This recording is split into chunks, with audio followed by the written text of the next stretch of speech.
ہمارے رب ہمیں تو نے دیا رمضان ہے، بخشوائے نا جو خود کو وہ بڑا نادان ہے۔ الحمد للہ نحمدہ ونصلی علی رسولہ الکریم۔ اعتکاف سے متعلق ایک مسئلہ سمجھ لیں پہلے، غلط فہمی کیونکہ پھیلتی ہے۔ کسی نے مسئلہ پوچھا ہے کہ مسئلہ پوچھا تو اعتکاف سے متعلق ہے، لیکن میں پہلے ایک غلط فہمی دور کر دوں۔ آج کل ایک تو ہر آدمی فنٹر بنا ہوا ہے۔ مسئلہ یہ ہے، شرعی مسائل علماء سے، مفتیان کرام سے پوچھا کریں۔ دیکھو، اگر آپ نے کسی سے علاج کرایا اور غلط علاج ہو گیا، بعد میں پتہ چلا کہ جی یہ ڈاکٹر نہیں تھا، تو لوگ آپ کو ملامت کریں گے کہ نہیں کریں گے؟ لوگ کہیں گے بھائی تو اس کے پاس گیا کیوں؟ آپ جواب میں کہو کہ بھائی چونکہ یہ اس نے میڈیکل سائنس کی بہت کتابیں پڑھی ہوئی ہیں اس لیے میں نے علاج کرایا، تو کیا لوگ یہ عذر مان لیں گے؟ کہو گے بھائی پراپر ڈاکٹر ہوتا ہے، پراپر MBBS کیا ہوا ہو یا پراپر حکیم ہو، لیکن آپ نے پراپر ڈاکٹر سے علاج کرایا اور پھر نقصان ہو گیا، پھر آپ قابل ملامت نہیں ہوں گے۔ آپ کہیں گے بھائی میرا جو فرض تھا وہ تو میں نے پورا کر لیا، باقی مرضی کس کی ہے؟ اللہ کی۔ نبی صلی اللہ علیہ وسلم نے فرمایا مجتہد یعنی جس کو قرآن اور سنت کا پراپر علم ہو اور اللہ نے عقل بھی دی ہو، اس کو مجتہد کہتے ہیں، کہ جب وہ کسی مسئلے میں تحقیق کرتا ہے تو نبی کی صحیح حدیث ہے اگر اس سے غلطی ہو جائے نا تو بھی اللہ معاف کرے گا، اس کو اجر دے گا، کیونکہ اس کے بس میں جو تھا اس نے کر لیا۔ اور اگر غلطی نہ ہو، درست نتیجے تک پہنچے تو ڈبل ثواب ملے گا اس کو، تو یعنی غلطی پہ بھی ثواب ملے گا۔ تو اس سے پتہ چلتا ہے جب کوئی شخص اہل ہوتا ہے کسی کام کا، وہ اگر پوری ذمہ داری سے ایک کام کرے، غلطی ہو جائے تو وہ غلطی اللہ کی طرف سے نہ صرف یہ کہ معاف ہے بلکہ غلطی پہ بھی اجر ملتا ہے۔ لیکن ایک آدمی اگر اہل ہی نہیں ہے نا کسی کام کا، پھر اگر وہ کام کرتا ہے تو خوب سمجھ لو غلطی نہیں بھی ہوتی پھر بھی گناہ ملتا ہے اس کو، اس لیے کہ تم اس کام کے اہل تھے نہیں۔ یہ چونکہ اعتکاف کا مسئلہ ہے، لاکھوں کروڑوں لوگوں تک مسائل جاتے ہیں، اعتکاف لوگوں کے ٹوٹیں گے، اس لیے مجھے کوئی شوق نہیں ہے کوئی جہلم اسٹیشن پہ بار بار پہنچنے کا۔ آدھے منٹ میں بس بات کر کے کمپلیٹ کرتا ہوں۔ ابھی جہلم سے کسی نے مسئلہ پوچھا ہے انجینئر صاحب سے، تو انہوں نے جواب دیا کہ اپنی بیوی کو چھوڑنے کے لیے بھی آپ گھر جا سکتے ہو، آپ کی وائف آئی بھی ہے نا ملنے کے لیے، تو آپ ان کو چھوڑنے کے لیے اعتکاف سے باہر گھر جا سکتے، مسجد سے باہر آپ جا سکتے ہیں، گھر میں بیگم کو اکیلی ہوں، کوئی راستے میں ڈاکو واکو نہ لوٹنے، پہنچا کے آ جائیں آپ ان کو۔ اور پتہ نہیں حوالہ دیا بخاری کا یا مسلم کا، ایسی کوئی حدیث نہیں ہے، اس میں یہ کہ نبی صلی اللہ علیہ وسلم حضرت صفیہ کو مسجد سے باہر گھر چھوڑنے گئے تھے۔ حدیث کے عربی الفاظ میں ایسا کچھ بھی نہیں ہے کہ مسجد سے باہر نکل کے گھر چھوڑنے گئے تھے۔ اردو ترجمہ میں نے نہیں دیکھا، وہ ترجمہ محترم غلط کرتے رہتے، تو یہاں بھی اگر ترجمہ دیکھ کے وہ انجینئر صاحب نے مسئلہ بتایا تو غلط ترجمہ کیا ہے، عربی تو آتی نہیں ہے تو ظاہر ہے ترجمہ پھر غلط ہی ہوں گے۔ تو انجینئر صاحب کو چاہیے کہ اپنا رجوع کا اعلان کریں، کیونکہ بہت سے لوگ آپ کو سنتے ہیں اور وہ فالو بھی کرتے ہیں، وہ اس کو نہیں، وہ کہتے ہیں ہم نے انجینئر یا مفتی عالم نہیں، ہم نے تو ریفرنس کو دیکھنا ہے۔ تم ریفرنس بھی نہیں دیکھتے ہو میرے بھائی، تمہیں کیا پتا وہ ترجمہ کیا بنتا ہے، اس کا ہے کیا؟ تو وہ جو حدیث ہے حضرت صفیہ رضی اللہ تعالیٰ عنہا کو چھوڑنے گئے، اس میں یہ کہیں نہیں ہے کہ مسجد سے باہر نکل کے گئے تھے۔ حضرت صفیہ کا حجرہ تو مسجد نبوی کے بالکل متصل تھا، امہات کے، تو اگر کسی کے زوجہ جو ہے اس کا کمرہ مسجد کے دیوار کے ساتھ بالکل متصل ہے اور وہ مسجد کے کنارے تک چلا جاتا ہے تو اس کو مسجد سے باہر نکلنا تھوڑی کہیں گے۔ تو ایسا نہ ہو آپ کے ماموں آپ سے ملنے کے لیے آئے ہوں، آپ ان کو اعتکاف میں گھر چھوڑنے کے لیے جا رہے ہوں، جی ہمارے پاس تو بخاری کا حوالہ ہے، یہ تصحیح کر لیں اس کی۔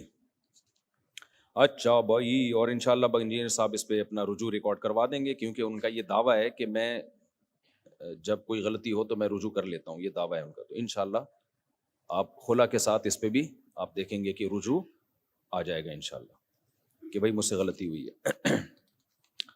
جب یہ ہوگا تو پھر میں تیسرا بتاؤں گا، پھر انشاءاللہ اس پہ بھی رجوع ہوگا، پھر میں چوتھا بتاؤں گا، اس پہ بھی رجوع ہوگا، پھر پانچواں بتاؤں گا، اس پہ بھی رجوع ہوگا، پھر چھٹا بتاؤں گا۔ تو اگلا کہے گا کہ یار بس چھوڑ دو یار، اب کب تک رجوع کرتے رہیں گے، بہت ہیں۔ اگر میرے پاس تو فارغ نہیں ہوں نا، میں تو دوسرے کاموں میں لگا ہوں۔ اگر میں اسی کام میں لگ جاؤں نا تو ڈیلی بیسس پہ 10 کلپ میں بنا سکتا ہوں، یہ غلطی، یہ مسئلہ غلط، یہ مسئلہ غلط، یہ ترجمہ غلط، یہاں ڈنڈی ماری، یہاں ڈنڈی ماری۔ تو اتنے ہیں، یہ تو ہم نے معاف کیا ہوا ہے کیونکہ ہمارے پاس ٹائم نہیں ہے۔ آپ کے پاس تو قیامت تک کا ٹائم ہے، ہمارے پاس نہیں۔ چلیں اب قرآن نہ رہ جائے بھائی۔ ہم نے آج پڑھا ہے جی 25واں پارہ. 25ویں پارے میں اللہ تعالیٰ نے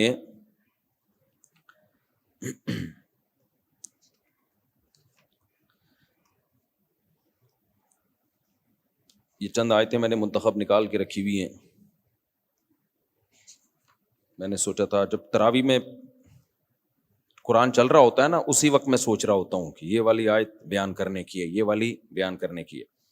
اللہ تعالیٰ نے اپنی طاقت اور قدرت بیان کی ہے اس میں، سورہ شورا. اور اس طاقت اور قدرت میں بہت ساری چیزیں اللہ نے بیان کی ہیں. پھر اللہ نے اہل ایمان کی صفت بیان کی ہے. اللہ فرماتے ہیں فما اوتیتم من شیء فمتاع الحیات الدنیا. یہ بہت اہم آیت ہے. یہ وہ سب چیزیں ہیں جو غیر مسلموں کے پاس نہیں ہیں. یہ صرف اللہ تعالیٰ ہمیں بتاتے ہیں تو ہمیں پتہ چلتا ہے اور ہمیں سکون ملتا ہے ان چیزوں سے. اللہ نے پہلے اپنی دنیا کی نعمتوں کو بیان کیا. دیکھو سمندر میں کیسے تجارت کے لیے جہاز چلتے ہیں، دیکھو تمہارے لیے کیسے ہواؤں کو مسخر کیا، کیسے آسمانوں سے بارشیں برساتا ہے، طرح طرح کے نباتات پیدا کرتا ہے. کتنی نعمتیں اللہ نے دی نا. آگے اللہ فرماتے ہیں فما اوتیتم من شیء فمتاع الحیات الدنیا.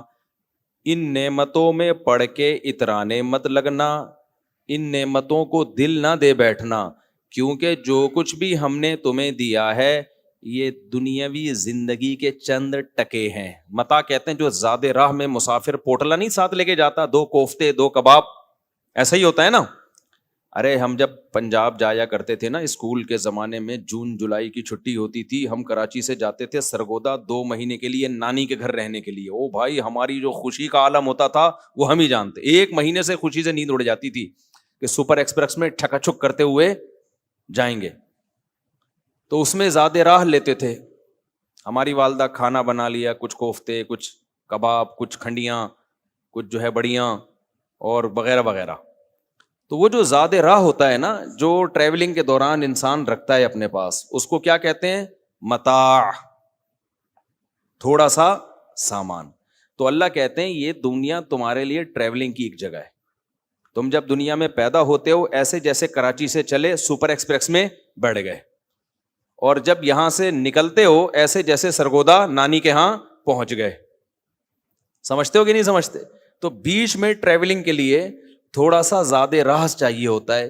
تو وہ اللہ نے خربوزوں کی شکل میں، تربوز کی شکل میں، انار کی شکل میں، مکھن، گھی، بحریہ کے پلاٹ، طارق روڈ کی دکانیں، اور اللہ بھلا کرے آپ کا جو ہے وہ کسی کو ڈالر دے دیے، کسی کو پاکستانی روپی دے دیے. تو یہ سارا گاڑیاں، بنگلے، یہ سب متاع الحیاتی دنیا چند ٹکے پکڑا دیے ہیں تمہیں. اتنی اربوں خربوں کی جائیدادوں کو اللہ کیا کہہ رہے ہیں؟ بولو، منہ سے بولو گے نہیں نا تو یہ دنیا تمہارے دل میں اس کی ویلیو 2 ٹکے سے زیادہ ہی رہے گی. اس کی ویلیو 2 ٹکے ہو جائے نا، اس لیے اس کو 2 ٹکا بولنا پڑتا ہے. تو اللہ نے فرمایا یہ سب کچھ کیا ہے؟ یہ 2 ٹکے ہیں جو اللہ نے تمہیں دے دیے. ککھ بھی نہیں ہے یہ اتنا نہیں ہے جتنا تم سمجھ رہے ہو. اتنا کچھ نہیں ہے بھائی. مسافر خانہ ہے، تھوڑے دن انجوائے کرو، کچھ پکوڑے کھا لو، کچھ خربوزے کھا لو، کچھ گھر ور اچھا بنا لو، اس کے بعد پتلی گلی سے نکل لو یہاں سے، ختم. تبھی وہ ہم جب ٹرین سے اترتے جو کوفتے بچ جاتے تھے وہیں بانٹ کے آتے تھے ہم. ٹھیک ہے نا، کہ اب کیا لے کے جائیں گے نانی کے یہاں، اس کو وہی بانٹ بوٹ دیے کہ چل بھی تو کھا لے بس، ختم ہونے والے. والدہ کہتی جلدی جلدی نمٹاؤ بھائی، اس کو ختم کرو یہاں پہ. تو یہ بھی ایسا ہی ہے، چند ٹکے ہیں. اللہ کہتے ہیں فمتاع الحیات الدنیا. کیا مطلب؟ اللہ کا مطلب یہ نہیں ہے کہ بحریہ ٹاؤن کے پلاٹ بیچ دو یا صدقہ کر دو تو اچھی بات ہے. مقصد یہ ہے کہ یہ دل لگانے کی جگہ نہیں ہے. اور میں بار بار ایک مثال دیتا ہوں، یہ کیسے پتا چلے گا کہ آپ دنیا کو ضرورت سے زیادہ ویلیو دے رہے ہیں یا نہیں دے رہے؟ اس کا پتہ ایسے چلے گا کہ یہ دنیا چھنتی ہے تو آپ کو غم کتنا ہوتا ہے. سمجھ رہے ہو؟ چھنتی ہے تو غم کتنا. اس کی ایک مثال دیتا ہوں. جب آپ سفر میں جا رہے ہو تو جو آپ کا ہم سفر ہوتا ہے اگر اچھی طبیعت کا ہو، آپ کو اس سے دوستی ہوتی ہے کہ نہیں ہوتی؟ کیا خیال ہے؟ سفر میں ٹائم پاس کرنے کے لیے کچھ نہ کچھ دوستی بندے سے ہو جاتی ہے. گپ شپ لگاتے ہیں, ہاں بھائی سب سیٹ, بڑا اچھا. پھر ایک دوسرے کو پانی کا پوچھتے ہیں, کھانے کا پوچھتے ہیں, بھائی کوئی اپنا نمبر ایکسچینج کر لیا, ہاں بھائی سب سیٹ. محبت تو ہوتی ہے نا اس سے. اب آپ بیٹھے ہوئے ہو, آپ کا دوست بھی سامنے بیٹھا ہوا ہے, آپ کا ہم سفر یہ ہے, آپ کے دوست کے ساتھ ایک اور بندہ بیٹھا ہوا ہے, اس کی دوستی اس سے ہو گئی, دونوں کی دوستی ہو گئی, آپ کی اس سے, اس کی اس سے ہو گئی. یا چلو ایک ہی بندے سے آپ دونوں کی دوستی ہو گئی, وسیم نہیں ہے وہ, ٹھیک ہے نا, آپ کی دوستی وسیم نہیں ہے جو اس سے ہو گئی. آج میں وسیم کا فون آیا مجھے, میں نے بتایا تھا نا وسیم صاحب کا فون, کیا بھائی میرا کیوں بار بار نام لے رہے ہو. ایک صاحب کا فون آیا کہ اس نے کہا کہ مجھے وسیم نے کہا کہ مجھ صاحب کو بولو. خیر, دونوں کی دوستی ہو گئی ایک شخص سے.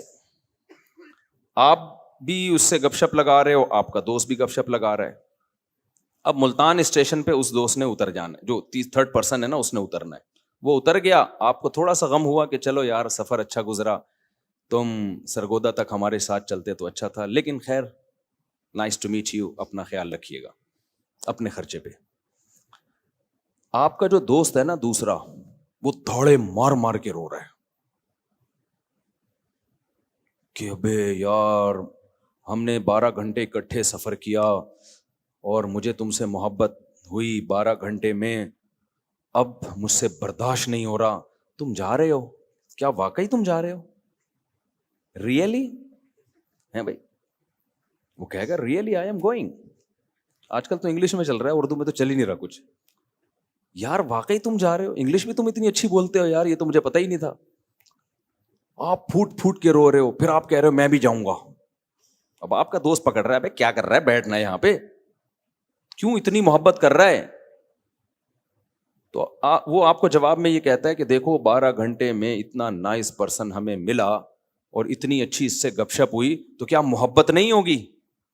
آپ کہو گے ہوگی, مگر اتنی زیادہ نہیں ہوگی. کمبخت تجھے پتا تھا یہ ملتان اسٹیشن پہ اترے گا اور تو آگے سرگودا جائے گا, ٹائم پاس کر, بیٹھا ہوا ہے ساتھ میں گپ شپ, ہیلو ہائے انجوائے, اس کے بعد چل بھائی تھوڑا سا تو دل میں ہلکا سا آئے گا کہ یار سرگودا ہی چلتا تو اچھا تھا. اس کے بعد نائس ٹو میٹ یو, اپنا خیال رکھیے گا, اچھا لگا آپ سے مل کے, میری خواہش رہے گی کہ دوبارہ بھی کبھی سفر ہو تو آپ کے ساتھ ہو. بس اس سے زیادہ فری کرانے کی کوشش کی, اس کا مطلب آپ خود بہت بڑے بے وقوف ہو.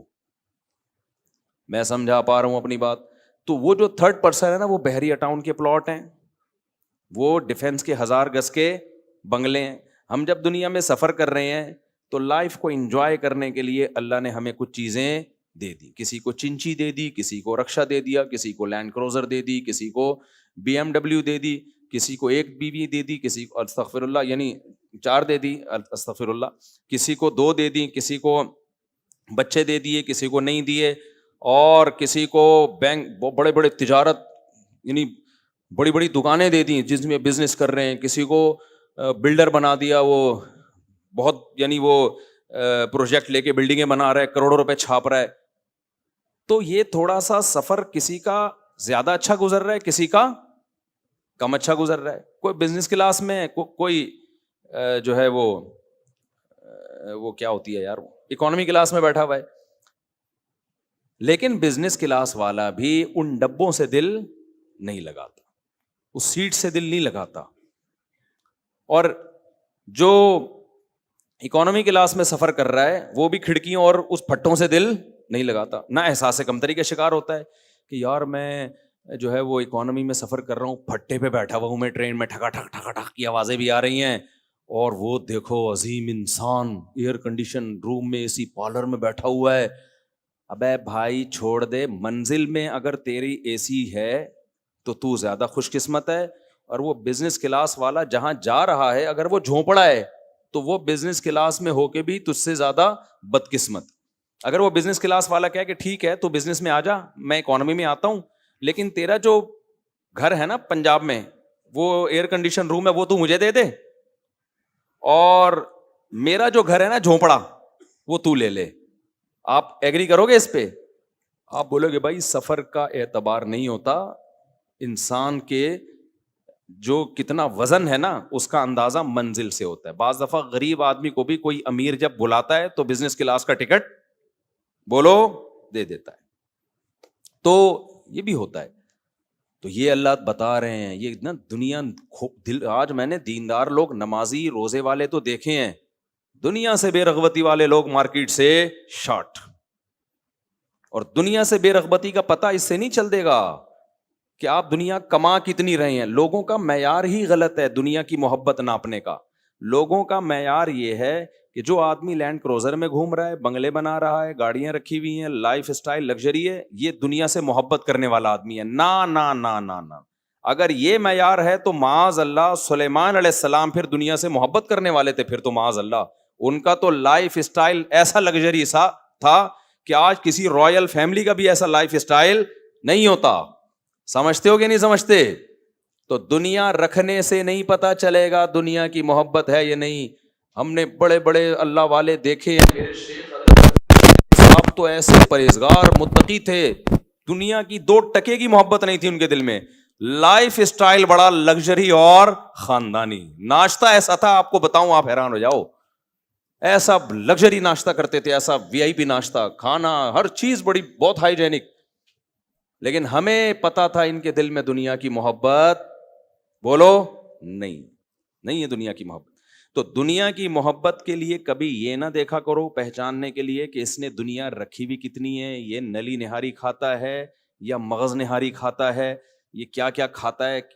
تو نہ اس کا پتہ اس سے چلتا ہے کہ اس سے اگر دنیا چھن گئی تو اس کو افسوس کتنا ہوگا. جیسے آپ کے ساتھ سفر میں دوست بیٹھا ہوا ہے, ہاں خوب گپ شپ لگا رہے ہو, اس سے تھوڑی پتہ چلتا ہے کہ آپ کو اس سے محبت کتنی ہے. بھائی ٹائم پاس کرنے کے لیے آپ خوب گپ شپ لگا رہے ہو, دوسرا گپ شپ لگا نہیں رہا, ریزرو ہے, لیکن جب وہ ملتان پہ اترا تو وہ چیخ کے رو رہا ہے اور یہ نارمل بیٹھا ہوا ہے. انجوائے تو اس نے کیا نا, لیکن یہ رو نہیں رہا, اور اس نے انجوائے نہیں کیا لیکن رو وہ رہا ہے. دنیا میں بہت سے ایسے لوگ بھی ہیں جن کا لائف اسٹائل لگژری نہیں ہے, لیکن اللہ کی نظر میں وہ دنیا کی محبت کے مریض ہیں, کیونکہ لگژری انہوں نے اس لیے نہیں رکھا کہ دنیا کی محبت ہے, پیسے کی محبت ہے, خرچ ہی نہیں کر رہے وہ کہ خرچ ختم نہ ہو جائے. نہیں آ رہی میرا خیال ہے بات. بعض دفعہ آپ کا لائف اسٹائل لگژری نہ ہونا اس کی علامت ہوتی ہے کہ آپ کے دل میں دنیا کی محبت ہے. آپ پیسہ بچانا چاہ رہے ہو, خرچ نہیں کرنا چاہ رہے, تو بچانا ہی تو اس کی علامت ہے کہ آپ کے دل میں دنیا کی محبت ہے. آپ کے جیب میں پیسہ ہے لینڈ کروزر خریدنے کا, لیکن آپ گھومتے ہو چنچی پہ, کیوں؟ آپ پیسہ بچانا چاہتے ہو. اب جب چنچی پہ جا رہے ہوگے غریبوں کی طرح, لوگ کہیں گے یہ ہے سادگی. یہ لوگوں کا کانسیپٹ صحیح کرنا ضروری ہے, اس لیے میں اس پہ اتنا بولتا ہوں. کہوں گے یہ ہے دیکھو حضرت جی کی سادگی. ابے اگر اس کے پاس پیسے نہیں ہیں پھر ٹھیک ہے, پیسے ہیں پھر یہ سادگی نہیں ہے, اٹ از کالڈ کنجوسی. سمجھتے ہو؟ کھا نہیں رہا بادام پستے اور صحیح خوراکیں نہیں کھا رہا, پیسے ہیں, تو یہ دنیا کی محبت ہے. تو یہ دنیا کی محبت کا کانسیپٹ سمجھو ہے کیا.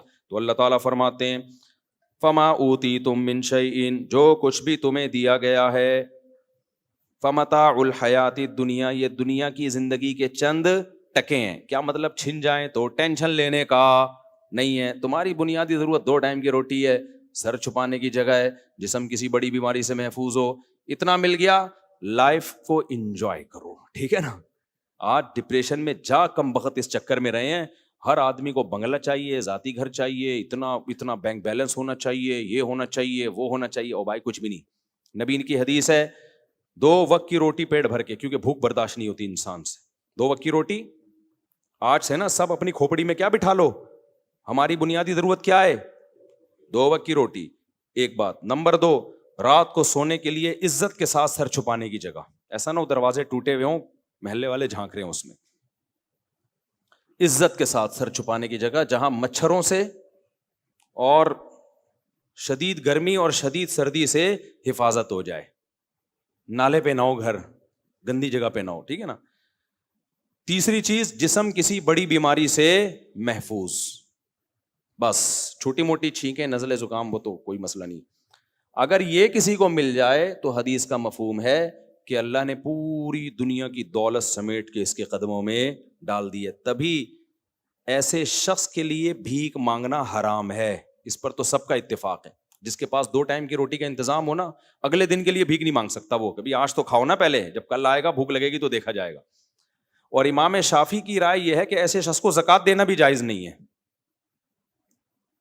لیکن امام حنیفہ کی رائے یہ ہے کہ اگر وہ صاحب نصاب نہیں ہے تو زکوٰۃ دے سکتے ہیں. یعنی امام صاحب کا زکوٰۃ کے معاملے میں موقف تھوڑا نرم ہے. مانگنا جائز نہیں ہے اس کے لیے زکوٰۃ, وہ مانگتا نہیں ہے تو آپ دے سکتے ہیں اس کو. سمجھتے ہو کہ نہیں سمجھتے؟ لیکن امام شافعی کا موقف تو بہت سخت ہے. وہ کہتے ہیں جب 2 ٹائم کے کھانے کا انتظام ہے تیرے پاس, سر چھپانے کی جگہ ملی ہوئی ہے, کوئی بڑی بیماری بھی نہیں ہے, تو اب کیوں مانگ رہا ہے بھائی تو؟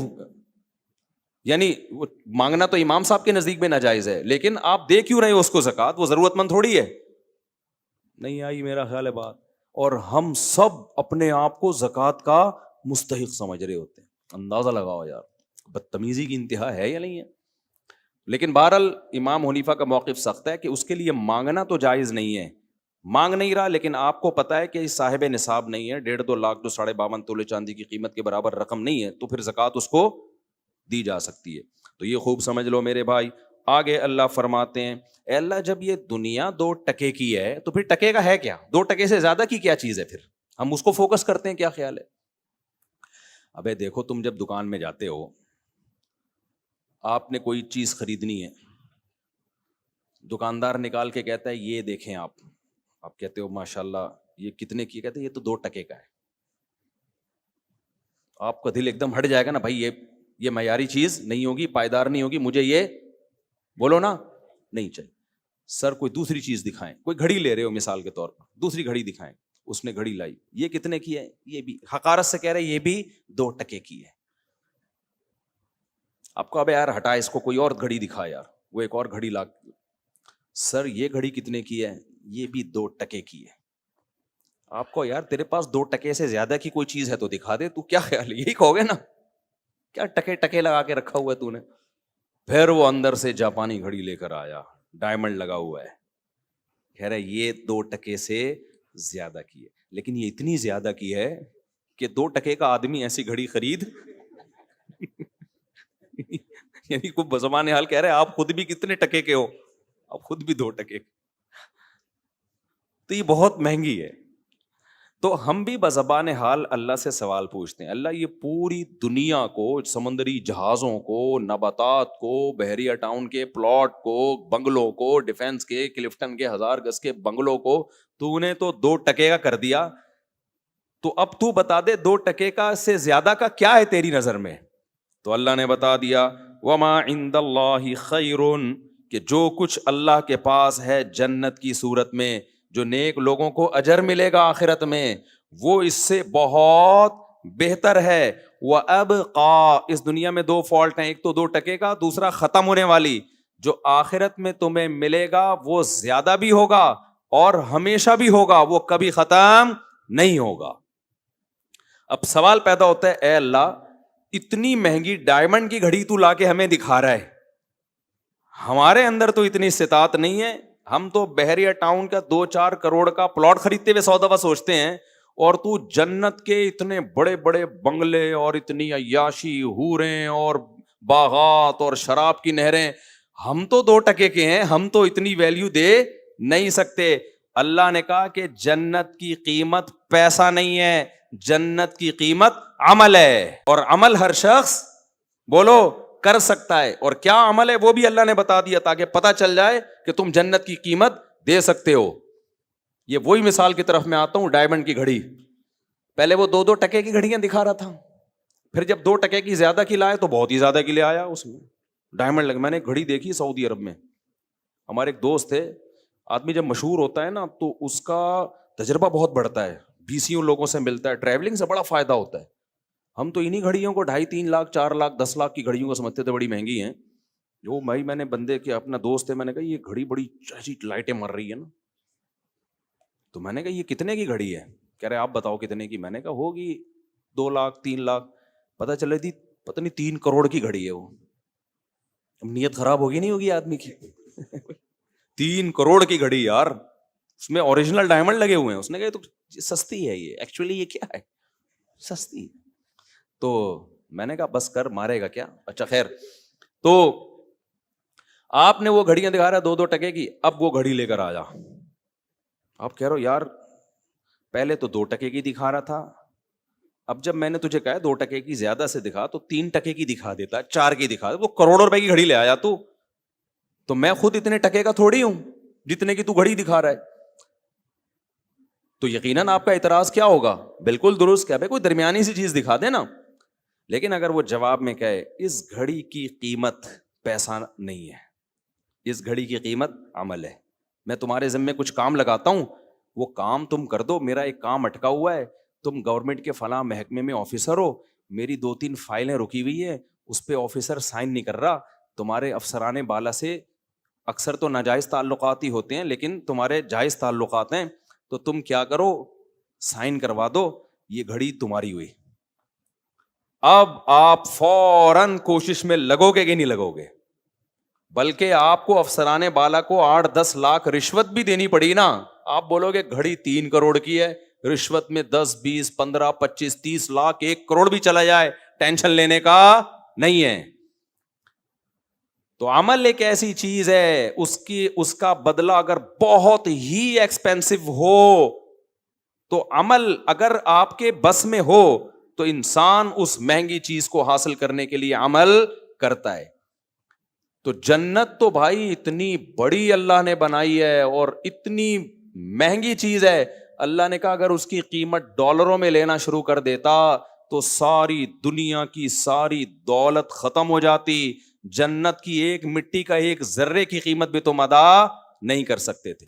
اس لیے اللہ نے فرمایا یہ جو آخرت ہے جس کی ویلیو دنیا سے کروڑہ گنا زیادہ، اس کی قیمت کیا ہے اللہ ان آیتوں میں یہ بتا رہے ہیں. اب اللہ فرماتے ہیں للذین آمنوا، اس جنت کو تم حاصل کرنا چاہتے ہو، دیکھو چاہتے ہیں نا ہم سب کا ایمان ہے بھائی، مر کے مٹی ہو کے ختم نہیں ہوتے، دوبارہ حشر ہوگا ہمارا. تو اللہ کہتے ہیں اس کی قیمت سب سے پہلے پتہ ہے کیا ہے؟ اپنا عقیدہ صحیح کر لو.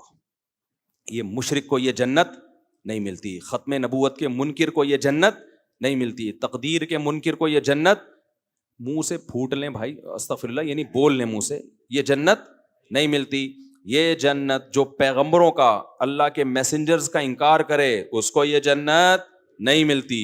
جو پیغمبروں کا کی کتابوں کا انکار کرے، کیونکہ وہ اللہ ہی کا منکر ہے اصل میں، ان کو یہ جنت نہیں ملتی.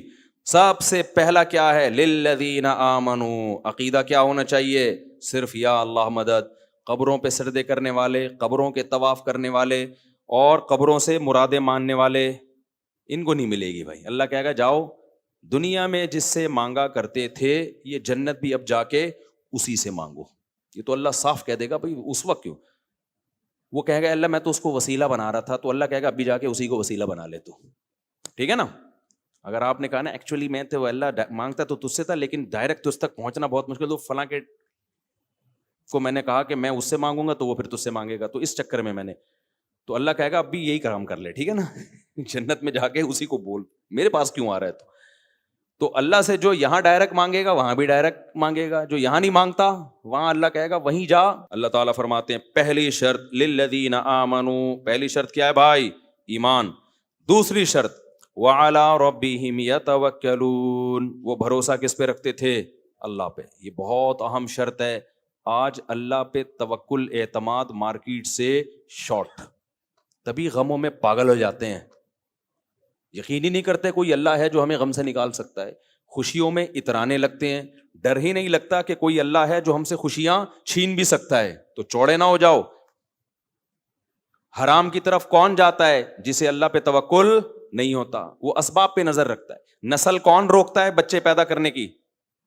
جسے اللہ پہ توکل بولو نہیں ہوتا. اس کو ڈر ہوتا ہے کہ پیدا کیے تو کھلاؤں گا کہاں سے. 20 مسائل ہیں جن کا تعلق کس سے ہے؟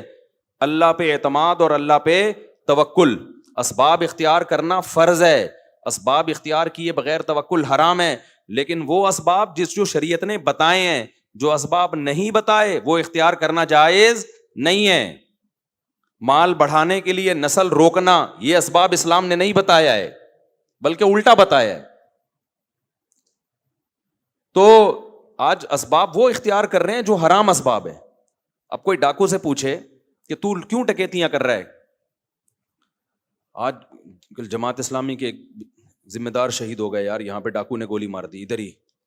بہت سنا ہے، بہت نیک انسان تھے اور شہادت کی دعائیں بھی کرتے تھے. تو اب ان کو یہاں کل ڈنڈا موڑ کے قریب نا کل ڈاکو نے گولی ماری ہے. تو کراچی والوں کا مقدر ہے یہ ہمارے ہی بدعمالیاں ہیں. جس طرح کی چیزیں آئی ہوئی ہیں نا مارکیٹ میں، اور کوئی احتجاج بھی نہیں کر رہے کراچی کے لوگ. کوئی احتجاج بھی نہیں, مار کھا رہے ہیں چپ بیٹھے ہوئے. روزانہ 4-5 بندہ کراچی میں ڈاکوؤں کے ہاتھوں قتل ہو رہا ہے روزانہ. اور ابھی یہ آخری اشرہ ہے نا, تو اس میں اور تعداد بڑھے گی, اللہ بچا کے رکھے. اس لیے میرے بھائی حکومتوں سے بالکل توقع نہ رکھو, اسلحہ خریدو, لائسنس بناؤ, اور سب کے پاس جب اسلحہ ہوگا نا, 2-4 آدمیوں سے نہیں بات. ڈاکو آتے ہیں 8-10 کے پاس اسلحہ ہوتا ہے, ایک کے پاس 2 پسٹلیں ہوتی ہیں, 2 بندوقیں رکھی ہوئی ہوتی ہیں.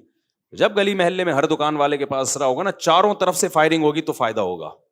ورنہ یہ حکومت ہمیں مرنے دے گی بھائی. ان کو کوئی, آپ بکروں کی طرح کٹتے رہو, پتنگوں سے کٹتے رہو. دنیا میں کسی ملک میں دیکھا پتنگ سے بندہ مرا ہو؟ دھماکوں سے مرتے ہیں, فائرنگ سے مرتے ہیں. یہ وہ واحد ملک ہے جس میں ڈوروں سے گلے کٹ رہے ہیں اور پھر بھی کوئی قانون سازی نہیں ہو رہی. تو کچھ بھی امیدیں نہ لگاؤ, اپنا ڈیفینس خود کرو. سمجھتے ہو کہ نہیں سمجھتے؟ ہمیں پولیس آ کے کہتی ہے کہ آپ لوگوں کو ترغیب نہ دیں گے پبلک ڈاکوؤں کو مارے خود, میں جلائے. یہ تو ہر پولیس والے کہتے ہیں مفتی صاحب یہ ڈاکوؤں کو لوگ جلاتے ہیں, آپ منع کی, قانون ہاتھ میں نہ لیں. میں نے کہا ہاں, وہ ڈاکو پکڑیں, آپ کے حوالے کریں, آپ کورٹ میں لے کے جائیں, کوئی گواہی دینے نہ آئے. ڈاکو پھر تجربہ کے بعد باہر نکلے کہ ایکچولی اب جو میں نے یہ غلطی کی تھی دوبارہ میں غلطی نہیں کر سکتا. لا قانونیت میں اندھا قانون ہے میرے بھائی. جو ڈاکو کو چھوڑ دے گا قیامت کے دن عذاب میں الٹا لٹکا ہوا ہوگا کہ تو نے چھوڑا کیوں اس کو. اپنا ڈیفینس پہلے کریں. لیکن اگر پکڑائی میں ڈاکو آ جاتا ہے نا, تو جو چھوڑے اپنے گھر لے جائے پھر وہ اس کو. سمجھ رہے ہو؟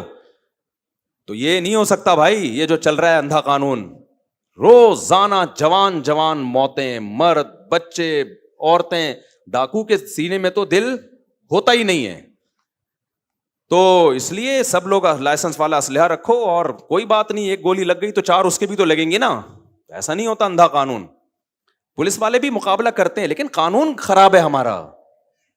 قانون اتنا وہ ہے کہ وہ اس کو ڈاکوؤں کو سپورٹ کر رہا ہے. قانون تو چھوٹ جاتے ہیں وہ 4 دنوں میں. رینجرز کو مکمل اگر اختیارات دے دیے جائیں نا, تو یہ 15 دن میں معاملہ سیٹ ہو سکتا ہے. لیکن سندھ گورنمنٹ رینجرز کو اختیارات بولو نہیں دیتی. رینجرز کو کھلی اختیارات دے دو بھائی, تمہیں شوٹ کرنے کی اجازت ہے. آپ دیکھو 1 ہفتے کے اندر مر جائیں گے ڈاکو. کیونکہ رینجر والے سے ہم جب بھی بات کرتے ہیں ہمارے پاس اختیار نہیں, ہم گولی چلائیں گے ہمارے خلاف کیس بنے گا. رینجرز کو پراپر مکمل اختیارات دے دو.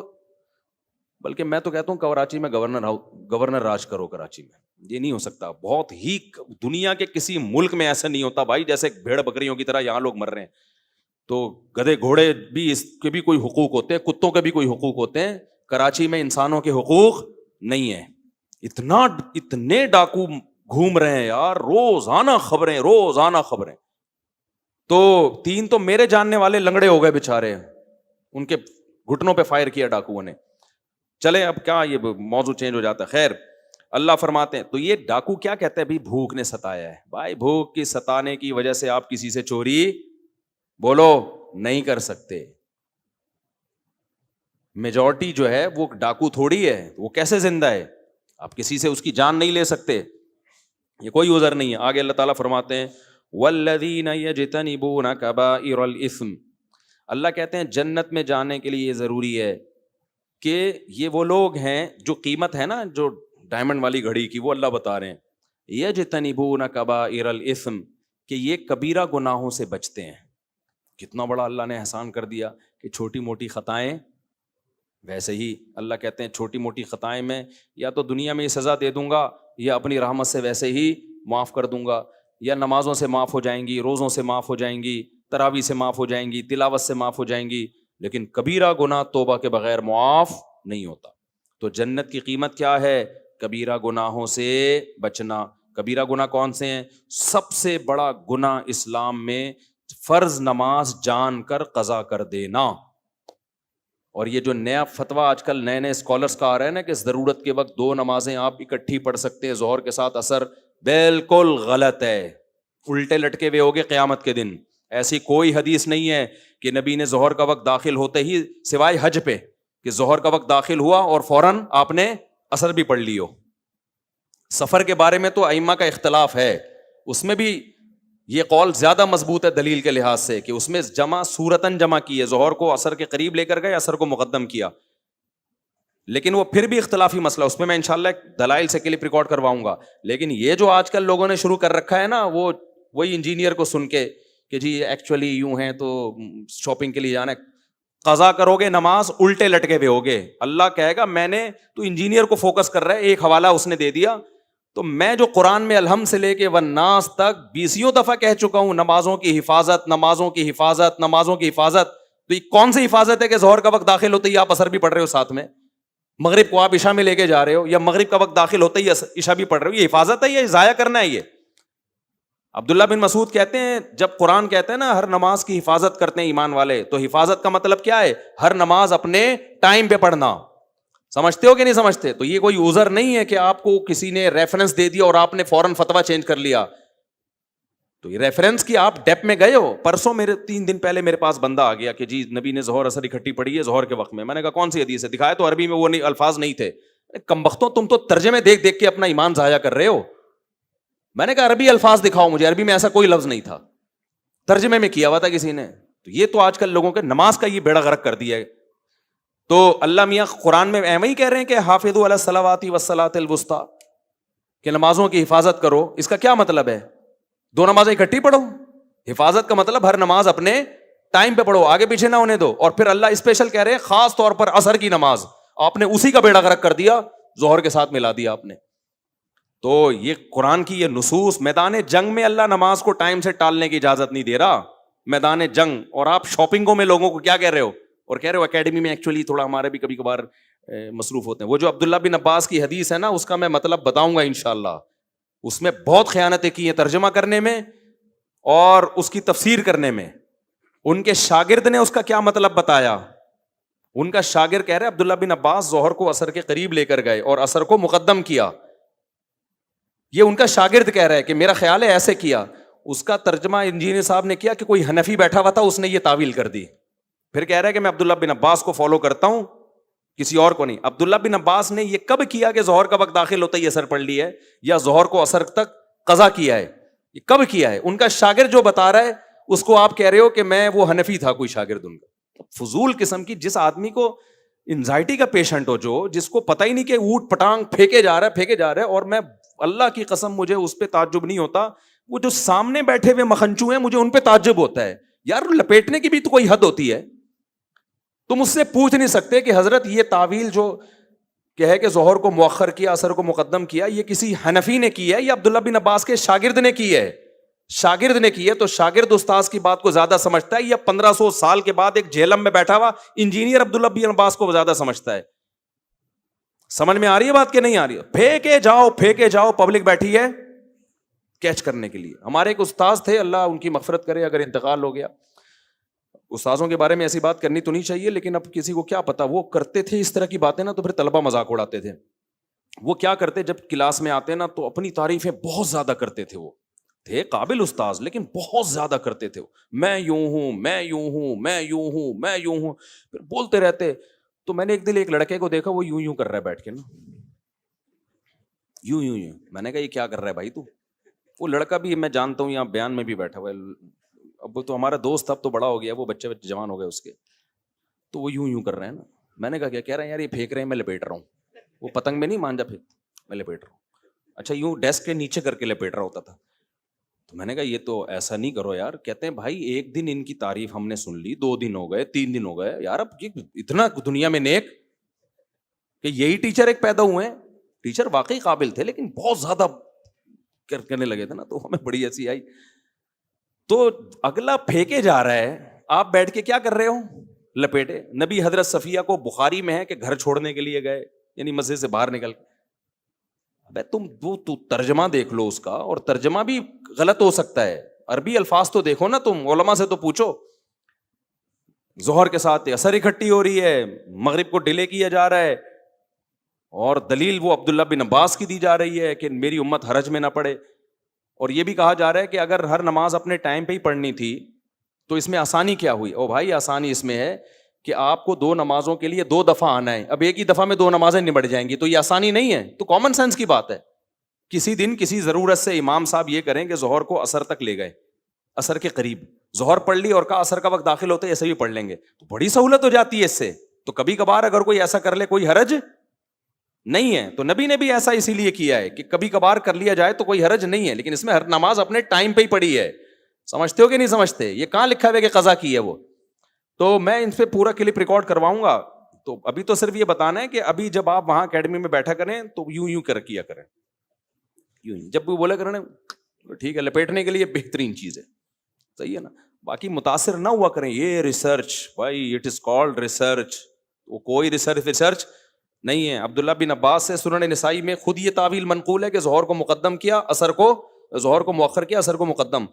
اور دوسری کتابوں میں ان کے شاگرد کہہ رہے ہیں کہ ایسا کیا ہے, تو ان کو کہہ رہے ہیں وہ کسی حنفی نے بول دیا کہ میں تو ابن عباس کو فالو کرتا ہوں. ابن عباس کو آپ فالو نہیں کر رہے, آپ ابن عباس پر وہ چیز تھوپ رہے ہو جو آپ کی اپنی ذاتی رائے ہے, جس سے عبداللہ بن عباس بری ہیں. سمجھتے ہو گے نہیں سمجھتے؟ تو ہر نماز, کیونکہ مجھے لوگوں نے بتایا کہ دفتروں میں لوگ شروع کر دی ہے ظہر کے ساتھ اکٹھی اثر بھی پڑھ رہے ہیں. تو یہ اللہ جو کہہ رہا ہے اثر کی حفاظت کرو, اور میدان جنگ میں بھی اللہ نمازوں کے طریقے بتا رہا ہے, تو یہ اس تکلف کی کیا ضرورت تھی؟ تو یہ نماز اپنے ٹائم پہ پڑھو, ایک ہی چیز رہ گئی ہے. تو اس لیے اللہ نے کیا فرمایا, والذین یجتنبون کبائر الاثم, تو کبیرہ گناہوں سے بچتے ہیں. کبیرہ میں سب سے پہلے نماز کا ضائع کرنا ہے, دوسرا زنا کرنا, قتل کرنا, ماں باپ کو, بولو منہ سے جلدی لو, ماں باپ کو ستانا, تکلیفیں پہنچانا, پھر چوری کرنا جس پہ حد جاری ہوتی ہے, اور ہومو سیکسولیٹی یہ بھی کبیرہ گناہ ہے, اور سود کھانا, بینک میں جاب کرنا سودی بینک میں, کیونکہ آپ سود میں تعاون کا ذریعہ بن رہے ہیں. علماء کہتے ہیں کبیرہ گناہ وہ گناہ ہے, ہر وہ گناہ جس پہ جہنم کی وعید ہو یا اللہ اس کے رسول کی طرف سے لعنت ہو. تو نبی نے سود دینے والے لینے والے پر بھی لعنت, سودی لین دین پہ گواہ بننے والے پر بھی لعنت, سودی لین دین کے کو لکھنے والے پر بھی لعنت کی ہے. تو یہ بھی کبیرہ گناہ میں داخل ہے. انشورنس میں جاب کرنا, انشورنس کیونکہ وہ سود اور جوئے کا مجموعہ ہے, وہ بھی کبیرہ گناہ میں داخل ہے. عورت کا کبھی کبھار بے پردگی ہو جائے تو صغیرہ, مکمل مسلسل بے پردہ رہنا, مسلسل جیسے کہ عادت ہی ہوتی ہے, تو وہ کس میں داخل ہے؟ منہ سے پھوٹ, کبیرہ میں داخل ہے. کبھی بد نظری ہو گئی غلطی سے, صغیرہ میں داخل ہے. بد نظری کی عادت پڑ جانا, بولو کبیرہ میں داخل ہے. ہینڈ پریکٹس کا بھی ایسا ہی مسئلہ ہے, کبھی کسی سے غلطی سے ہو گیا, بہت زیادہ غلبہ تھا اس کے اوپر, غلط کیا اس نے, توبہ استغفار کرے, لیکن وہ کبیرہ میں نہیں آئے گا. لیکن یہ کام جو کرتا ہے ایک دفعہ نہیں ہوتا, اس سے یوز ٹو ہوتا ہے. تو جب آپ یوز ٹو ہو گئے تو یہ کس میں آ گیا؟ صغیرہ گناہ کا جب اصرار ہونا, کرتے رہو, تو وہ کبیرہ میں داخل ہو جاتا ہے. وہ سمجھتے ہو کہ نہیں سمجھتے؟ اسی طرح اور بہت سارے گناہ ہیں.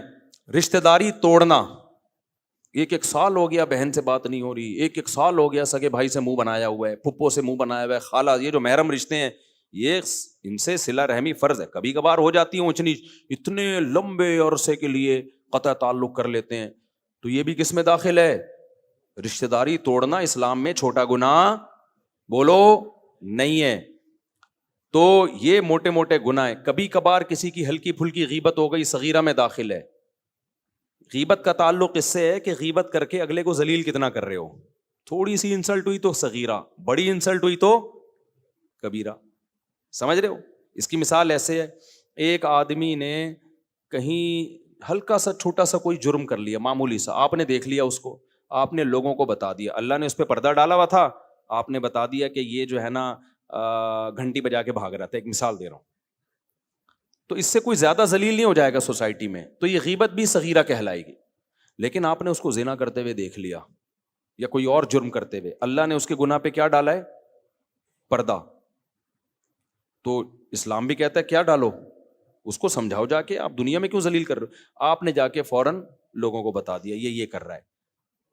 یہ جتنا بڑا جرم زنا ہے نا, اس سے بڑا جرم آپ نے کر لیا, اور اب اپنے ذلیل ہونے کے لیے تیار ہو جاؤ. سمجھ رہے ہو؟ حدیث میں آتا ہے کہ جو کسی کی مصیبت پہ خوش ہوتا ہے نا, اس کا خطرہ ہے کہ اللہ اس کو اس عذاب میں ڈال دے. مصیبت ہی ہے نا, زنا کر لیا اس نے. آج میڈیا پہ کیسے چیزیں وائرل کرتے ہیں, خفیہ ویڈیو لیک ہو گئی, ہوٹل کی ویڈیو لیک ہو گئی, فلانے کی خفیہ ویڈیو لیک ہو گئی. کمال کی بات ہے, لیک ہونے والے کو کوئی برا نہیں کہہ رہا, لیک کرنے والے کو کوئی برا نہیں کہہ رہا ہوتا. کیا دنیا میں سارے ایسے ہیں کہ وہ ان کا کبھی کوئی چھپ کے کوئی گناہ ہی نہیں کیا انہوں نے؟ اگر اللہ سب کو ایکسپوز کر دے. عامر لیاقت کی بیوی نے کیا تھا, اس کی برہنہ ویڈیو شائع کر دی. اس وقت سارے کلپ عامر لیاقت کے خلاف بن رہے تھے. میں حیران تھا, اس کی بیوی کو کوئی کچھ نہیں کہہ رہا. کتنی بڑی مجرم تھی وہ عورت, کتنی ذلیل عورت تھی وہ, کہ جو میاں بیوی کے خاص معاملات ہوتے ہیں اس میں وہ بے شرم عورت جو ہے اس کے بغیر کپڑوں کی ویڈیو وائرل کر رہی ہے اور لوگ اسے ایک لفظ کہنے کے لیے تیار نہیں ہے, سارا نزلہ عامر لیاقت پہ اتار رہے ہیں. تو یہ ہماری سوسائٹی کا نا بہت بڑا عیب ہے کہ جو گناہ کچھ وائرل کر رہا ہے اس کو ایک لفظ نہیں بولا جاتا اور سارا نزلہ اس پہ جو چھپ کے گناہ کر رہا ہے. جو چھپ کے کر رہا ہے تو شریعت نے تو اس پہ پردہ ڈالنے کا حکم دیا ہے. ہاں کھلے عام کر رہا ہے تو پھر اس کو ذلیل کرتے پھرو. تو یہ بہت بڑا المیہ ہماری سوسائٹی کا بھائی. بتا رہے ہوتے ہیں مزے لے لے کے اس نے یہ کیا, اور پھر ان میں اکثر جھوٹ بھی ہوتا ہے, ہمیشہ سچ نہیں ہوتا اس میں. تو اس لیے اور خاص طور پہ طلاق کے بعد نا یہ ذہن میں رکھو, میاں بیوی ایک دوسرے پہ الزام لگاتے ہیں, ان الزاموں کو کبھی ویلیو نہ دیا کرو. شوہر کہتے ہیں میری بیوی غلط تھی اس لیے میں نے طلاق دے دی, بولو تو الو کا پٹھا ہے. جب دے دی ہے تیری بیوی نہیں ہے تو شرم نہیں آتی کسی اجنبی عورت کے بارے میں ایسی باتیں کرتا ہوا؟ بس نہیں اچھی تھی تو نے چھوڑ دیا نا, تو تیرا کام تھا کر لیا. اب کیوں بول رہا ہے کہ وہ ایسی تھی وہ ویسی تھی؟ میڈیا پہ جب بھی کوئی بغیرت آیا کرے نا طلاق دے کے بولا کرے میری بیوی نے یہ کیا اس لیے میں نے چھوڑا, اس بغیرت گالیاں لکھ کے دیا کرو. گالیوں کا اثر پڑتا ہے, آپ سمجھ رہے ہو کہ اس پہ اثر نہیں ہوگا اثر. جب گالیاں جائیں گی نا دبا کے, وہ پڑھے گا کمنٹس, اس کی نیندیں اڑیں گی, بولے گا میں نے غلط کر دیا. اور اسی طرح عورت اپنے شوہر پہ الزام لگا رہی ہو نا علیحدگی کے بعد, اس نے یہ یوں تھا, یہ یوں تھا, یہ یوں کرتا تھا, یہ لڑکیوں سے باتیں, اس کو بولو تو ہے ایک نمبر کی کیا ہے, بے شرم ہے. جب تیرا میاں نہیں ہے تو تجھے کیا لینا دینا؟ تو یہ ہماری سوسائٹی میں نا, اور میڈیا والے بھی چسکے لیتے ہیں بالکل, تو بہت مزے لے لے کے اس کو وائرل کر رہے ہوتے ہیں. تو یہ اسلام میں حرام ہے, گناہ بولو کبیرہ ہے. اسی طرح بھائی کہتے ہوئے ڈر لگتا ہے لیکن مسئلہ ہے میں چھپا نہیں سکتا, مرد کے لیے داڑھی کاٹنا بھی گناہ ہے, بولو کبیرہ ہے. یہ بھی گناہ کبیرہ میں آتا ہے, تغییر خلق اللہ میں آتا ہے. عورت کا آئی بروز بنانا گناہ ہے, بول دو نا کبیرہ ہے, کیونکہ نبی نے لعنت کی ہے. ہاں کسی عورت کی آئی بروز بہت زیادہ گھنی ہوں اور آپس میں بہت زیادہ ملی ہوئی ہوں تو پھر اتنا سیٹنگ کی جا سکتی ہے کہ اس کو نارمل حالت, بیوٹی کی نیت سے نہیں, عیب دور کرنے کے لیے اس کو نارمل کنڈیشن پہ لایا جا سکتا ہے. اس کی مثال ایسے ہے کہ جیسے دانتوں میں جو خلا پیدا کرے گا نا بیوٹی کے لیے, نبی نے اس عورت پہ لعنت کی ہے. عرب کے میں ایسا ہوتا تھا, خواتین کیا کرتی تھی اس زمانے میں بھی ڈینٹسٹ ہوتے تھے, تو دانتوں میں نا خلا پیدا کرواتی تھی, کیونکہ دو دانت میں اگر بیچ میں گیپ ہو تھوڑا سا, بعض لوگوں پہ اچھا لگتا ہے نا, بول دو اچھا لگتا ہے, وہ بعضوں کے نہیں بھی لگتا. تو نبی نے لعنت فرمائی, المتفلجات, وہ عورتیں جو دانتوں میں گیپ پیدا کرواتی ہیں ان پر اللہ کی لعنت. کیوں؟ اللہ کی بنائی ہوئی تخلیق کو کیا کر رہی ہیں, چینج. دانتوں کی سیٹنگ آپ چینج نہیں کر سکتے. آپ کی ناک جیسی ہے اللہ نے گاڈ گفٹڈ ہے, اس کو چینج مت کرو کہ آپریشن کر کے اتنی باریک نہ. وہ ڈاکٹر دکھا رہے ہوتے ہیں یہ والی ناک پسند ہے, یہ مائیکل جیکسن کی ہے, یہ فلانے کی ہے, یہ فلانے کی ہے, کون سی سوٹیبل ہے. یہ نہیں ہے بھائی, جو اللہ نے ناک دے دی وہی ہے. ہاں کسی میں عیب پیدا ہو جائے, چاہے وہ پیدائشی ہو یا ایکسیڈنٹ کی وجہ سے ہو, اس عیب کو دور کرنا جائز ہے. اب ایکسیڈنٹ ہوا, اچھی بلی ناک دائیں بائیں ہو گئی تو اس کو سیٹنگ پہ لا سکتے ہو بھائی. یا پیدائشی طور پر پیدا ہوا بچہ, کوئی ناک اس کی غیر معمولی طور پر بھدی ہے جو عام لوگوں کی ہوتی نہیں ہے, کوئی غیر معمولی ہے, تو اس کو آپریٹ کر کے نارمل کنڈیشن میں. اسی طرح دانت آگے بھی نہیں کر سکتے پیچھے بھی نہیں, لیکن کسی کے پیدائشی طور پہ دانت بہت زیادہ آگے نکلے, یعنی جب دانت نکلے تو بعض لوگوں کے دانت ایسے ہوتے ہیں نا ہونٹوں سے بالکل باہر آ رہے ہوتے ہیں, قدرتی طور پر ایک عیب ہے. وہ کھانے میں مشکل, پینے میں مشکل, وہ ہر وقت دانت دکھا رہے ہوتے ہیں لوگوں کو. تو ایسی صورت میں یہ چونکہ ایک عیب ہے, اس کو آپریٹ کر کے نارمل کنڈیشن پہ لانا بولو جائز ہے. تو اسی طرح آئی بروز بنانا عورت کے لیے, بیوٹی کے لیے حرام ہے. لیکن اگر کسی کی بہت زیادہ جنگل بنا ہوا ہے اور بالکل ملی ہوئی آپس میں, تو ان کو اتنی کنڈیشن میں لانا جو نارمل ہوتی ہیں, نارمل عورتوں کی ہوتی ہیں. لیکن ایسی 100 میں 2-4 ہی ہوتی ہیں ایسی عورتیں جن کی بہت زیادہ بھدی آئی بروز ہوں, ورنہ خواتین اس فتوے کا سہارا لے کے پھر کیا کرتی ہیں, اچھا ہماری بھی بھدی ہیں. آپ کے بھدی ہیں یا نہیں اس میں آپ کی رائے کا اعتبار نہیں ہے. اگر آپ کی ایسی ہے جیسے نارمل خواتین کی ہوتی ہیں تو بس یہ اس کو چھوڑ دیں اپنے حال پہ. ہاں اگر 100 میں کوئی 2-4 خواتین ایسی ہوتی ہیں, جیسے 2-4 ہوتے ہیں جن کی ناک بہت ہی موٹی پیدا ہو گئی, 2-4 ہوتے ہیں جو بےچارے لنگڑے پیدا ہو جاتے ہیں, 2-4 ہوتے ہیں سینکڑوں میں جو کوئی معذور ہوتے ہیں, تو ایسے ہی 2-4 خواتین سینکڑوں ہزاروں میں ایسی ہو سکتی ہیں جن کے آئی بروز بہت زیادہ بھدی ہوں. وہ اس کو سیٹنگ پہ لا سکتی ہیں. سمجھتے ہو؟ تو اسی طرح ناخن نہ کاٹنا, نبی نے 10 چیزیں پیغمبروں کی فطرت میں بتائی ہیں, ان میں ناخن کاٹنا بھی. یہ جو فیشن کے لیے چھرے گھونپے ہوئے ہیں نا, اتنے بڑے بڑے چاقو نکلے ہوئے ہوتے ہیں, اچھے بھی نہیں لگتے, یہ دہشت ہوتی ہے, اور کتنی تکلیف ہوتی ہے خواتین کو کھانا کھانے میں, اور جو ہے وہ کس قدر مصیبت ہے یار. ایک ہمارے تو تھوڑے سے ناخن بڑھ جائیں ایسی الجھن شروع ہو جاتی ہے. اپنے آپ کو کیوں عذاب میں ڈالا ہوا ہے تم نے بھائی, کاٹو ناخن کو. انگریزوں سے آئی یہ چیزیں. تو یہ سب چیزیں تغییر خلق اللہ میں داخل ہیں, تو یہ سب کبائر میں داخل ہیں. تو ان سب سے بچنا ہے, جنت حاصل کرنا ہے. آگے اللہ فرماتے ہیں وَإِذَا مَا غَضِبُوا هُمْ يَغْفِرُونَ. جنت کی قیمت میں یہ بھی ہے غصے پہ کنٹرول. جو جنتی ہے نا, وہ اگر جنت میں جانا چاہتے ہیں تو اللہ کہتے ہیں جنت کی قیمت کیا ہے, غصہ آئے تو کنٹرول کرنا ہے کہ کس پہ جاری کرنا ہے اور کس پہ جاری نہیں کرنا. بعض لوگ کہتے ہیں ہمارے اندر کنٹرول ہی نہیں. یہ آپ کے اندر کنٹرول نہیں ہے اتنا جتنا جب طاقتور کے سامنے آپ جب غصہ آتا ہے تو کنٹرول ہوتا ہے کہ نہیں ہوتا. میں نے دیکھا ہے جو کہتے ہیں نا, ہمارے ایک دو جاننے والے تھے تو ان کو بہت غصہ آتا تھا, بہت زیادہ. باپ کے سامنے چیختے, ماں کے سامنے چیختے, بیوی کے سامنے چیختے, دنیا میں ہر ایک کے سامنے, ہمارے سامنے بھی چیختے. جب غصہ آتا نا وہ ایک دم شٹنگ آؤٹ. اب کسی کو پتہ نہیں چلے گا کس کی بات بہت پرانا. ایک دم ہوٹل میں گئے تو کھانا تھوڑا سا اونچ نیچ تھا, وہ ویٹر کے سامنے چیخنا شروع کر دیا, ہوٹل کے اونر کے سامنے چیخنا, وہ تو نہیں یہ کیا بنایا. ہم نے سمجھایا, میں نے کہا بھائی اتنا بھی برا نہیں بنایا. خیر, ان کی جاب لگ گئی کسی کمپنی میں, ملٹی نیشنل کمپنی میں نا, اچھی پوسٹ پہ چلے گا, ٹھیک ٹھاک تنخواہ. وہاں ایک دن مینیجر تھے وہ, تو غصہ آیا, امپلائی پہ چیخ لیے. اب جیسے اب خود اپنا قصہ مجھے سنا رہے ہیں, جیسے میں چیخا نا تو کمپنی کا جو مالکان تھے ان میں سے کوئی ہوگا جس کے شیئر زیادہ ہوں گے, وہ آیا اور کہنے لگا کہ سر بات یہ ہے کہ یہاں جو ہے نا پن سائلنٹ, پن ڈراپ سائلنٹ, ہمیں ایسی خاموشی چاہیے. یہ پہلی اور آخری دفعہ آپ چیخیں, یہ کمپنی ہے, یہاں کا ایک وقار ہے, آپ کو ملازم کو کچھ کہنا ہے تمیز سے, چیخنے چلانے کی یہاں وہ انہی کی پوری بات, یہاں چیخنے کی اجازت نہیں. پن ڈراپ سائلنٹ, ورنہ آپ کو ہم فوری طور پر کمپنی سے چلتا کر دیں. وہ دن اور اس کے بعد کئی سال گزر گئے, وہ کہتے تھے میں کبھی بھی چیخا نہیں. ظاہر ہے لاکھوں روپے کی تنخواہ دی جا رہی تھی. تو مجھے اس سے بڑی عبرت ہوئی. میں نے کہا دیکھو, اللہ میاں کہتے ہیں باپ کے سامنے مت چیخو, ہم کہتے ہیں اللہ نے بڑا مشکل حکم دے دیا. اللہ میاں کہتے ہیں ماں کے سامنے مت چیخو, ہم کہتے ہیں بڑا مشکل ہے, لیکن سب چیخ رہے ہوتے ہیں.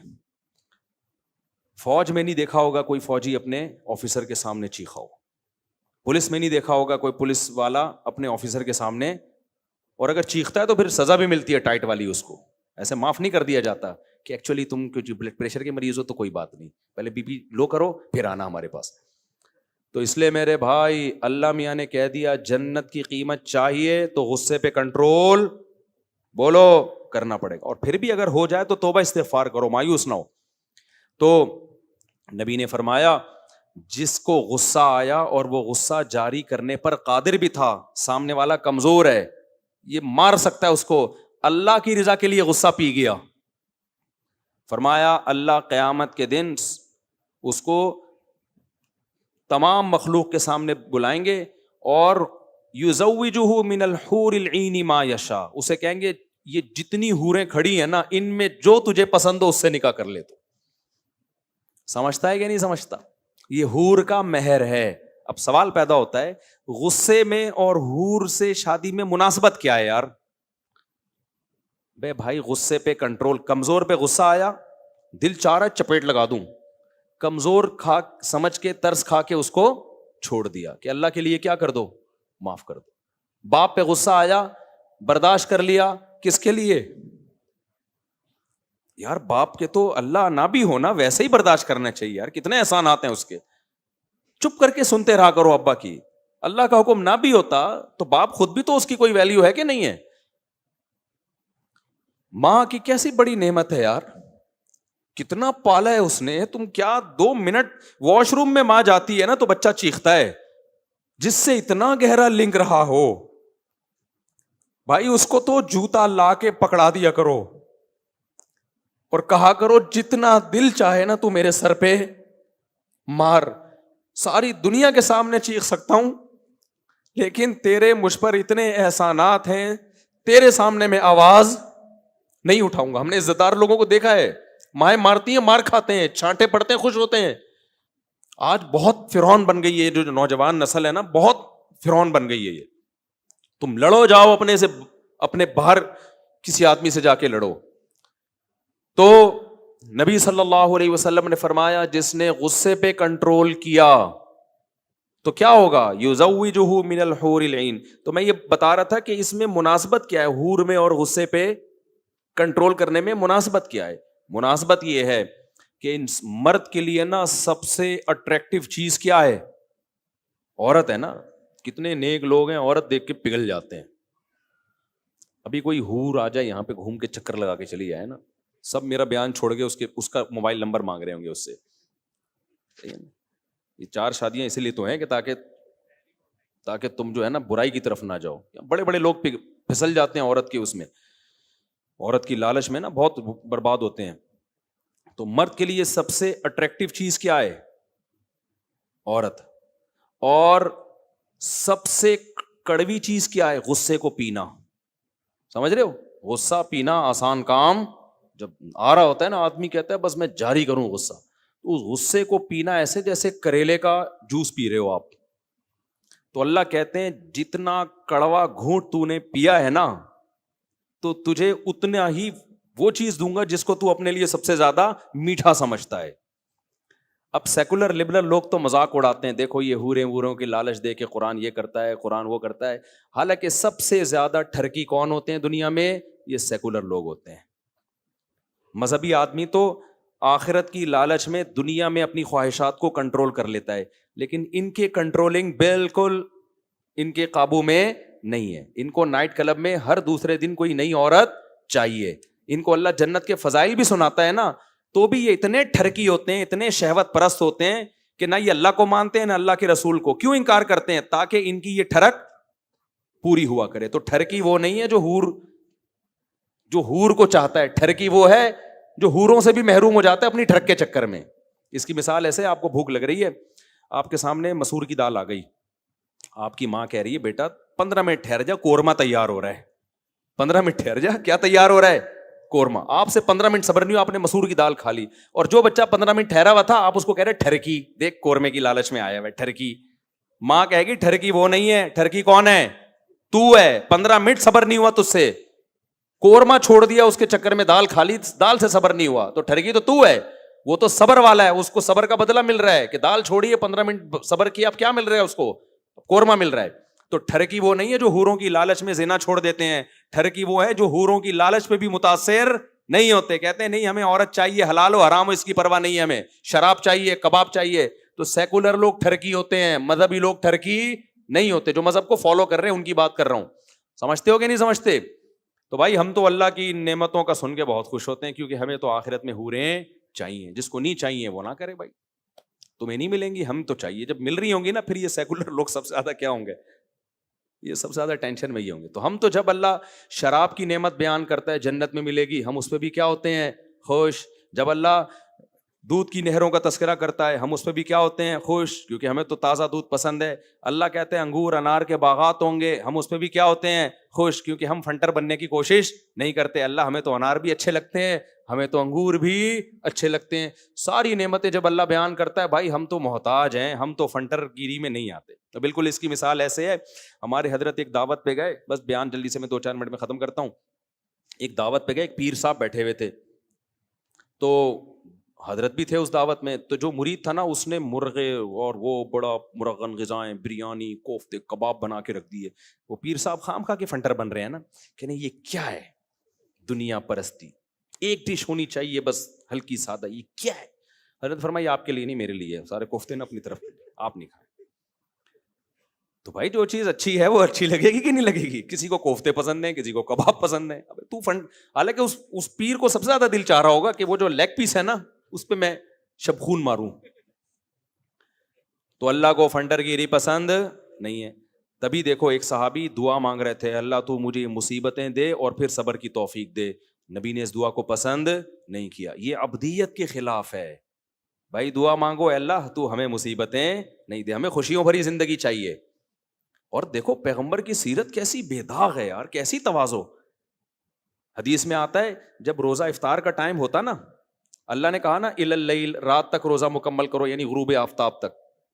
تو ہمارے نبی میں تو بہت صبر تھا, آپ کئی وقت بھوکا رہتے تھے, فاقوں سے رہتے تھے, بہت برداشت تھی. افطار میں جلدی کرتے تھے, اس میں کیا حکمت ہے؟ افطار میں اتنی جلدی کہ ایک صحابی کو کھڑا کر دیا پہاڑ پہ, جیسا ہی سورج غروب ہو اشارہ کر دینا, فوراً افطار. یہ تواضع. بھائی اللہ میں نے پابندی یہاں تک لگائی ہے, اب ہم اس سے آگے نکلنے کی کوشش, ہم اللہ کو بتائیں گے اللہ تو نے تو کہا 12 گھنٹے کا, میں 14 گھنٹے کا رکھوں گا, میں 15 گھنٹے کا روزہ, مجھے کوئی بھوک نہیں ہے, پکوڑے کھا رہے ہیں لوگ, کھجوریں کھا رہے ہیں, میری صحت پہ کوئی فرق نہیں. ایکچولی میں بہت مضبوط اعصاب کا مالک. کیوں فنٹر گیری کر رہے ہو؟ اللہ کو عاجزی دکھاؤ. اے اللہ تو نے جب کہا رک جاؤ ہم رک گئے, اور تو نے اب یہ تھوڑی کہا کہ کھاؤ, تو نے بس پابندی اٹھا لی ہے نا, تو اب ہم تو کھائیں گے کیونکہ تیری پابندی کی وجہ سے رکے ہوئے تھے. اب تو نے جب پابندی اٹھا لی ہے تو ہم تو بھائی غلام ہیں, عبد ہیں, محتاج ہیں, ہمیں تو کھانا پینا چاہیے, ہم فوراً دسترخوان کی طرف جائیں گے, کیونکہ اب رکنا یہ فنٹر گیری ہے. ٹھیک ہے نا, یہ کیا ہے؟ تبھی دیکھو بقرعید میں نبی صلی اللہ علیہ وسلم صبح عید سے پہلے کچھ نہیں کھاتے تھے, بلکہ قربانی کا گوشت کھاتے تھے. وہاں تواضع ہے قربانی کا گوشت کھانا, کیونکہ اللہ نے ضیافت کی ہے, تو بھائی ہم اللہ کی ضیافت کھائیں گے, ہم نہ کھجور کھائیں گے نہ کچھ اور کھائیں گے. اللہ جب ہمیں بکرے کاٹ کاٹ کے کھلا رہا ہے, تواضع کا تقاضا یہ ہے کہ تھوڑا صبر کرو, بکرا آنے والا ہے. اللہ کی جو ہمارے لیے جانور حلال کیا ہے نا, جو ضیافت کی ہے, جو روزہ رکھنے پر اللہ نے بقرعید میں پابندی اس لیے تو لگائی ہے, تو یہ تواضع تھی کہ اس وقت بھوکا رہنا, کہ بھئی قربانی کے گوشت سے کھانا. لیکن عید الفطر میں آپ عید سے پہلے کھاتے تھے, کیوں؟ یہ بتانے کے لیے کہ رمضان ختم ہو گیا. اب اگر نہ کھاتے نا تو لوگ کہتے ہیں اب کیونکہ نہ کھانے کی عادت پڑ چکی ہے تو یوز ٹو ہو گئے ہیں, تو کوئی بات نہیں, اب ہمیں عادت ہو گئی ہے, اب ہم کوئی صبح ناشتہ ہمارے لیے ضروری نہیں ہے, اب ہم اپنے 12 بجے 1 بجے کھا لیں گے. نہ, نبی صلی اللہ علیہ وسلم نے عید کی نماز سے پہلے کھایا, کھجور کھائی, حالانکہ آپ کھانے پینے کے شوقین نہیں تھے. اس میں علماء نے حکمت بتائی ہے, اس لیے کھایا یہ بتانے کے لیے کہ آج اللہ کی طرف سے ہم پر پابندی نہیں ہے, اب نہیں ہے تو ہم تو کھائیں گے بھائی. جس نے صوفی بننا ہے, زیادہ فنٹر بننا ہے, وہ نہ کھائے. سمجھتے ہو کہ نہیں سمجھتے؟ تو افطار میں جلدی کا بھی یہی مطلب ہے. تو کہاں سے کہاں بات چلی گئی؟ یہ کس بات پہ میں نے اتنے واقعہ سنا ہے یار, ایک تو یہ موضوع سے میں ہٹ جاتا ہوں نا. ابے یہ بات کیا چل رہی تھی ہے؟ ہاں, تو حوروں کا میں کہہ رہا تھا. تو بھائی جب اللہ تعالی ہمیں, اچھا اسی میں یہ بھی ہے, بعض لوگ عید کا چاند نظر آتا ہے تو رو رہے ہوتے ہیں, رمضان چلا گیا, ہاں یہ کیا ہو گیا. تو میں ان لوگ سے کہتا ہوں تم کل بھی پرسوں دوبارہ سے رمضان شروع کر دو. بھائی جب اللہ نے کہا روزے رکھو, ہم کس پہ خوش تھے؟ روزے. لیکن روزہ بہرحال ایک ٹینشن ہے, آدمی اس طرح سے ایکٹیو نہیں رہتا. میں تو بہت ہی مرجھایا ہوا رہتا ہوں. مجھے کوئٹہ میں ایک پشتو ایک پٹھان ملے بوڑھے, ابھی جب میں گیا تھا نا ایک دن کے لیے کوئٹہ, مجھے کہنے لگے مفتی صاحب صرف نسوار کی اجازت مل جائے روزے میں, خدا کی قسم پورے سال روزہ رکھوں گا میں. مجھے وہ بوڑھے میاں کہہ رہے ہیں نا, صرف نسوار کی اجازت مل جائے پورے سال روزے, نسوار کے بغیر صبر نہیں ہے. تو کوئی نسوار کا عادی ہے, کوئی چائے کا عادی ہے, کوئی پان کا عادی ہے, کچھ کی عادت بھی نہ ہو نا, خالی پیٹ منہ انسان کا خشک سا رہتا ہے, کام میں اس کا دل اس طرح نہیں لگتا. تو روزہ ایک بہرحال ایک ٹینشن ہے. تو جب تک اللہ نے ٹینشن دی ہے ہم وہ ٹینشن لیں گے, جب اللہ اٹھا دے گا تو روئیں گے نہیں, ہم خوش ہوں گے. اے اللہ تیرا فضل ہوا, تو نے ہم سے پراٹھا بھی چھین لیا تھا 1 مہینے کے لیے, تو نے ہم سے دوپہر کا کھانا بھی لے لیا, چائے گٹکے پان سب چیزیں تو نے ہم سے لے لی, تیرا حکم تھا ہم تو اس کو فالو کر رہے ہیں. لیکن ہم بندے ہیں, ہم تیری نعمتوں پہ خوش ہوتے ہیں. اب جب تو نے چاند دکھا دیا, چاہے صحیح دکھایا غلط دکھایا, کیونکہ پاکستان میں یہ مسئلہ بھی ہوتا نہیں ہے, بعض دفعہ ہو بھی جاتا ہے, تو اعلان ہو جاتا ہے. اب وہ تو ہلال کمیٹی کی ذمہ داری ہے نا. لیکن اے اللہ جب حکومت نے کہہ دیا کہ کل عید ہے, تو تیرا بھی حکم ہے, حکومت کے فیصلے کو مانو, تو تیرے وجہ سے اب ہم کیا منائیں گے کل؟ عید. تو ہم روئیں گے نہیں, ہم کیا ہوں گے؟ خوش ہوں گے. حکیم اختر صاحب رحمہ اللہ فرمایا کرتے تھے جب چاند نظر آیا کرے نا اعتکاف والے خوشی خوشی گھر جایا کریں, خوشی خوشی گھر جایا کریں. تو عید کو عید ہی منانا ہے, رمضان کو رمضان ہی منانا ہے. کتنی ٹینشن ہوتی ہے رمضان میں یار, بہرحال ہوتی ہے, لیکن وہ اس کی ایک برکتیں بھی حاصل ہوتی ہیں, ایسا نہیں ہے. اس برکت کی وجہ سے کسی کو آنسو نکل جائیں تو کوئی حرج بھی نہیں ہے, منائے تو نہیں نا. غم ہونا ایک الگ چیز ہے, غم کا منانا. دیکھو عید کے دن کسی کو غم ہو گیا, کوئی غم کی خبر پہنچی, نیچرلی آنسو نکل رہے ہیں, گناہ نہیں ہے. غم منا رہا ہے عید کے دن, یہ برا ہے کہ نہیں ہے؟ خوشی کا دن ہے بھائی, آپ غم کیوں منا رہے ہو؟ منانا الگ چیز ہے, ہونا الگ چیز ہے. تو ہو رہا ہو تو ایک الگ بات ہے. تو خیر جلدی سے میں یاد کو مکمل کرتا ہوں. تو اس لیے میں کہہ رہا تھا جنت کی نعمتوں پہ خوش ہوا کرو.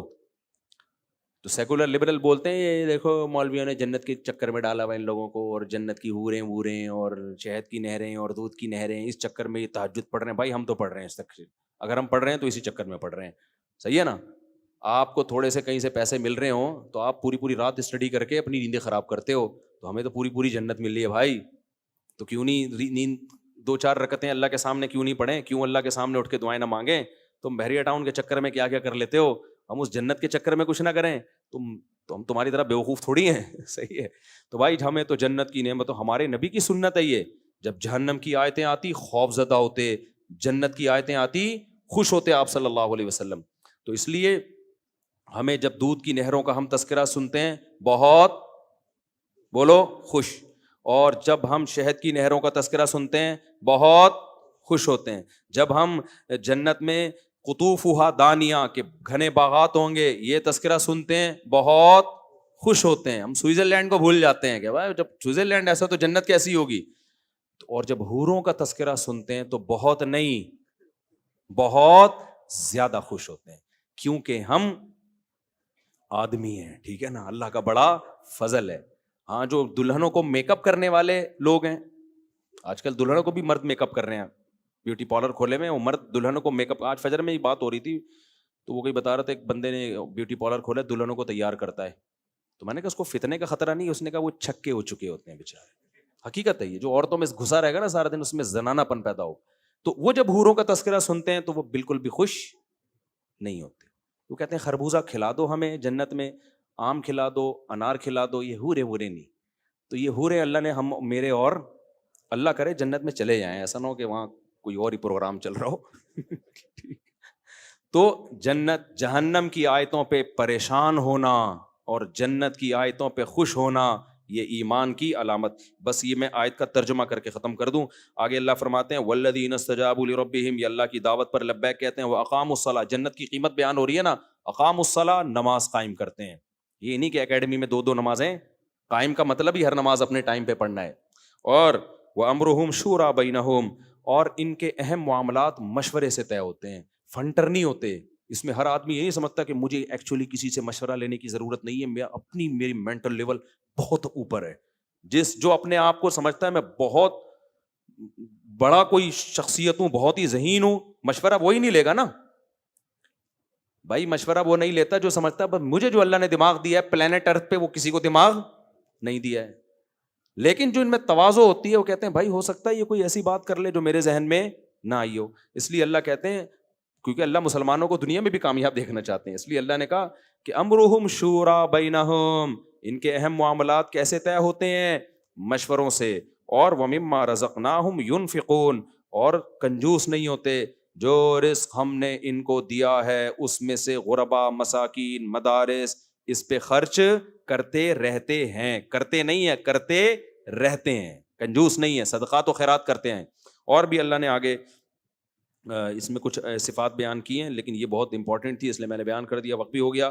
اللہ تعالیٰ سے دعا ہے کہ جنتیوں کی یہ تمام علامتیں اللہ ہم میں پیدا کر دے, اور ہمیں اللہ جہنم کی آگ سے بچائے, اور ہمیں جنت الفردوس کا وارث بنائے. کتنا مزہ ہوگا جنت کے باغوں میں گھومیں, اور او بھائی بس چھوڑو یار, ایک حور ادھر ایک حور ادھر, سبحان اللہ. آپ بولو گے یار اگر پرانی والی بھی آئے گی تو پھر حوروں کا کیا فائدہ. ایک خاتون نے کہا, وہ شوہر ان کا بیچارہ آڑا ترچھا سا تھا نا, تو مجھے کہنے لگی کہ وہ پرانی بات ہے جب میں کالیں اٹھایا کرتا تھا بہت, تو مجھے کہنے لگی کہ یہی والے شوہر ہمیں جنت میں بھی ملیں گے. تو میں نے کہا ریپیئرنگ ہوگی اس کی. یہ کیا ہوگا؟ جنت میں کیا ہوگی بھائی؟ ریپیئرنگ. تو ٹینشن لینے کی ضرورت نہیں. تو ریپیئرنگ ہوگی, ڈینٹنگ پینٹنگ کا کام ہوگا. جب یہاں پرانی سے پرانی گاڑی کو یہاں کے ڈینٹر کیسا نیا کر دیتے ہیں یار, تو اللہ میاں کے ڈینٹر کیا وہ ریپیئرنگ نہیں کریں گے؟ تو اس لیے ٹینشن لینے کا نہیں ہے. اچھا بھائی مفتی صاحب, میں نے سوشل میڈیا پر پڑھا ہے کہ بچے جلدی مسجدوں میں آ کے پہلی دوسری صف میں بیٹھ جاتے ہیں, جو بزرگ لیٹ آتے ہیں ان بچوں کو پیچھے بھیج دیتے ہیں. یار بزرگوں کا احترام کیا کرو, بوڑھے لوگوں کو آگے بٹھا لیا کرو. غلط بھی کر رہے ہو نا تو ان کو غلط کو بھی صحیح کر دیا کرو. سمجھتے ہو؟ جو بوڑھے لوگ ہیں نا, بوڑھے لوگ, اگر وہ کسی کو کہتے بھی ہے تو پیچھے چلا جا, تو چلا جا بھائی, غلطی کر رہے ہیں نا زیادہ سے زیادہ وہ بوڑھا, تو اس کو غلط کو بھی صحیح کر دو یار. اس کو اسلام بوڑھوں کا احترام ہے. نبی صلی اللہ علیہ وسلم نے فرمایا کہ جو ہمارے بوڑھوں کی عزت نہیں کرتا وہ ہم میں سے نہیں ہے. تو اچھا نہیں ہے کسی کو کہ آئے وہ اگلی صف سے بندے کو اٹھا کے پیچھے بھیج دے, لیکن بھیج دے تو آپ آ جائیں. بچوں کو تمیز سکھاؤ نا تھوڑا سا. بیٹا اگر انکل جگہ مانگ رہے ہیں تو بیٹا آپ, بچوں کو بھی تو تربیت ضروری ہے نا, تو ان کو بتایا جائے بیٹا بڑوں کا کیا کرتے ہیں, احترام. جیسے سیٹ پہ آپ بس میں بیٹھے ہوئے, وہ بوڑھا آ گیا, تھوڑی دیر کا سفر ہے, اب بوڑھا آ کے کہہ رہا ہے کسی بچے سے, آپ بیٹا, بچہ بالکل معصوم بچہ نہ ہو جس کے لیے کھڑے ہو کے سفر ممکن ہی نہیں ہے, یعنی صحیح ہو, یعنی صحت مند جسے کہتے ہیں. تو اگر وہ بوڑھا کہتا ہے بیٹا تم کھڑے ہو جاؤ, تو حق تو اس بچے کا ہی ہے, لیکن آپ تمیز سکھانے کے لیے بچے کو کیا بولو گے؟ بیٹا انکل جو کہہ رہے ہیں ان کی بات بولو, مانو. تو تمیز تو یہی ہے نا. تو بعد میں انکل کو الگ سے سمجھا دیں کہ انکل تھوڑا پہلے آ جایا کریں نا آپ. تو لیکن بہرحال بچوں کو, ایک ہماری مسجد میں بھی ایک بوڑھے ہیں جو بزرگ ہیں, جو کئی سال کے تکبیر اولیٰ کے نمازی ہیں, کئی سال کے. تو وہ بیچارے ہمیشہ صف اول میں ہوتے ہیں, تراویاں پوری کھڑے ہو کے پڑھتے ہیں, اور رمضان میں کئی جب بھی دیکھو مسجد میں. اب کیا ہوا کہ وہ اعتکاف والوں کی وجہ سے ان کی 2-3 صفیں پہلے ہی مغرب میں فل ہو جاتی ہیں, ان کو جگہ ہی نہیں ملتی. تو میں نے کہا میں آپ کے لیے آگے جگہ کا انتظام کراؤں گا, کیونکہ ایک آدمی کئی سال سے نماز پڑھ رہا ہے, تکبیر اولیٰ کا, بزرگ بھی ہے, عمر بھی زیادہ ہے, تو اس کو عوام کو چاہیے خود ہی اتنا رائٹ دے دیں کہ انکل آپ تو پکے نمازی ہو, ہم تو کبھی کبھار مسجد میں کسی سلسلے میں حاضر ہو جاتے ہیں. تو اکرام کرنا سیکھو بوڑھے لوگوں کا. خود بھی تو بوڑھا ہونا ہے کل. بوڑھے ہیں, معذور ہیں. موسیٰ علیہ السلام نے ان عورتوں کو پانی پلایا تھا نا, لڑکیاں کہہ کے کمزور ہیں اس لیے نا, ورنہ نمبر تو ان کا بعد میں آنا تھا. تو ہر جگہ قانون نہیں چلتا. جو معذور ہوتے ہیں, کمزور ہوتے ہیں, ان کو ہر چیز میں ترجیح دینی چاہیے. سمجھ, حق نہیں بن رہا ہو تو بھی ترجیح دینی چاہیے. آدھا تولہ سونا ہے, زکوٰۃ لازم ہوگی. سونے کے ساتھ اگر 1 روپیہ بھی ہو تو سونے کی ویلیو دیکھی جاتی ہے, سونے کی کوانٹٹی نہیں دیکھی جاتی. آدھا تولہ سونا بھی آج کل کافی مہنگا ہو گیا ہے. تو وہ اگر سونا اور وہ کرنسی ملا کے 52.5 تولہ چاندی کے برابر ہے. 52.5 تولہ چاندی کی قیمت کیا چل رہی ہے آج؟ 1,37,000. تو تقریباً 1,37,000 کے برابر اگر ہو جائے تو زکوٰۃ لازم ہے. اچھا بھائی, رینٹ پر دیے گئے گھر پہ زکوٰۃ لاگو نہیں. زکوٰۃ دیتے وقت کیسے پتہ لگا کہ مستحق نے پہلے بھی زکوٰۃ لی ہے؟ نہیں بھائی, اندازہ ہی لگایا جا سکتا ہے, اس میں 100% یقین نہیں ہوتا. ہمارے ہاں لوگ غربت سے تنگ ہیں, جبکہ ابھی فلسطین بے یار و مددگار ہے. تعاون کس سے کریں؟ دونوں جگہ تعاون کریں, وہاں بھی کریں اور یہاں بھی کریں. اگلا سوال کا جواب میں اناؤنسمنٹ کر کے نہیں دے سکتا, اعلان کر کے نہیں دے سکتا. کیا مرد دوسری شادی کی نیت کرے, پہلی بیوی کو پتہ چل جائے اور پہلی بیوی اسے زہر دے کر مار دے تو کیا مقتول شہید ہوگا؟ کیونکہ نیت مقتول شہید ہوگا, بیوی جہنم میں ہمیشہ جلتی رہے گی. کیونکہ قتل نفس جو ہے یہ معمولی جرم نہیں ہے. کسی گناہ پہ اللہ نے یہ نہیں کہا کہ ہمیشہ جہنم میں جلے گا. قتل پہ اللہ نے یہ کہا ہمیشہ جہنم میں جلے گا. اگرچہ اہل سنت والجماعت کے یہاں وہاں ہمیشہ کا مطلب ہے بہت طویل عرصہ. قرآن کی آیت کی تعویل کی ہے انہوں نے دوسری دلائل کے پیش نظر, لیکن رہے گا بہت طویل عرصہ. تو یہ آج کل ہے ایسے واقعات آئے, شوہر نے شادی کی, بیوی نے گولی مار دی اس کو, تو لوگ ہنس رہے ہوتے ہیں اس پہ, تو وہ عورت اپنے لیے جہنم کا سامان کر دی. کچھ بھی نہیں سوائے صبر کے, عورت کے پاس کوئی آپشن نہیں ہے, کیونکہ اللہ نے جو قانون بنایا ہے وہ ساری عورتوں کو سامنے رکھ کے بنایا ہے کہ سب کا گھر بسے. تو یہ اسلام میں نہیں ہے کہ ایک اچھے مرد پہ ایک عورت قبضہ کر کے بیٹھ جائے, یہ نہیں ہو سکتا. تو سب کا گھر, اور یہ کوئی نئی بات تھوڑی ہے, عربوں میں سب کرتے ہیں, سوڈان میں سب کرتے ہیں, صدیوں سے مسلمان کرتے آئے ہیں, صحابہ کرتے تھے. یا تو کوئی ایسا کام ہوا ہوتا نا جو زندگی میں کبھی ہوا ہی نہ ہوتا. اب تو ویسے بھی رواج بہت زیادہ ہو گیا ہے, مجھے لوگ بتا رہے ہوتے ہیں بیان سنا آپ کا, ہم نے کی ایک چیز یوز ٹو کافی حد تک ہو گئی ہے. تو عورت کو صبر کرنا چاہیے ایسے موقع پہ, سارے مزے دنیا میں حاصل نہیں ہوتے, کچھ کمپرومائز کرنا چاہیے. دنیا مسافر خانہ ہے. میں وہ بتاؤں, ایک ہمارے دوست تھے, انہوں نے دوسری شادی کا ارادہ ہوا, ان کی بیوی نے منع کر دیا. میں نے کہا یار آپ مر بھی تو سکتے ہو, بیوی بیوہ ہو گئی, پھر وہ مر ہی گئے بیچارے ایکسیڈنٹ سے. وائف اب تک بیٹھی ہوئی ہے, میرے خیال ہے پتہ نہیں 20 سال تو ہو گئے. تو میں نے کہا اس سے بہتر نہیں تھا, یعنی بالکل ہی وہ بیوہ ہو گئی نا, تو ایسے کوئی اور بھی تو بیوہ ہو سکتی ہے. تو اسلام نے جو آرڈر دیا ہے وہ اللہ کا حکم ہے. تو عورت کو طبعی تکلیف ہوتی ہے شوہر کی دوسری شادی پر, وہ گناہ نہیں ہے, وہ نیچرل ہے. کوئی بھی عورت نہیں برداشت کرے گی میرا میاں دوسری شادی کرے, وہ نیچرل ہے. تکلیف بھی ہو, روئے بھی, غم کا اظہار بھی کرے, شوہر کو منع بھی کرے کہ بھائی مجھے بہت تکلیف ہو رہی ہے, لیکن اس طرح کا ایٹیٹیوڈ کہ آپ کے عمل سے یہ لگے کہ آپ کو اللہ ہی پہ اعتراض ہو رہا ہے, یعنی اتنا ری ایکشن کرنا جس سے یہ لگے کہ گویا اللہ نے غلط حکم دے دیا یا اجازت غلط دے دی ہے, یہ پھر زیادہ ڈینجرس ہو جاتا ہے. یہ پھر معاملہ کفر کی طرف جاتا ہے. سمجھتے ہیں کہ نہیں سمجھتے؟ تو مار دینا اس کو یا بالکل ایسا کر دینا, یہ ٹھیک نہیں ہوتا. اور دوسری بات یہ کہ مرد کو اگر دوسری کرنی ہے نا, یہ بہت سارے کیسز آ رہے ہیں, دوسری کر کے بہت برے طریقے سے بہت لوگ پھنسے ہیں, اتنے برے طریقے سے پھنسے ہیں نا کہ وہ میرے پاس ان کے کیس آتے ہیں اور وہ کہتے ہیں یار کس عذاب میں پڑ گئے, کیا پن لگا کے رکھا ہوا ہے. کیونکہ وہ دونوں بیویوں نے اتنی تکلیف دی ہے, بعض دفعہ دوسری نہیں پہلی دے رہی ہوتی ہے, بعض دفعہ پہلی نہیں کون دے رہی ہوتی ہے, دوسری.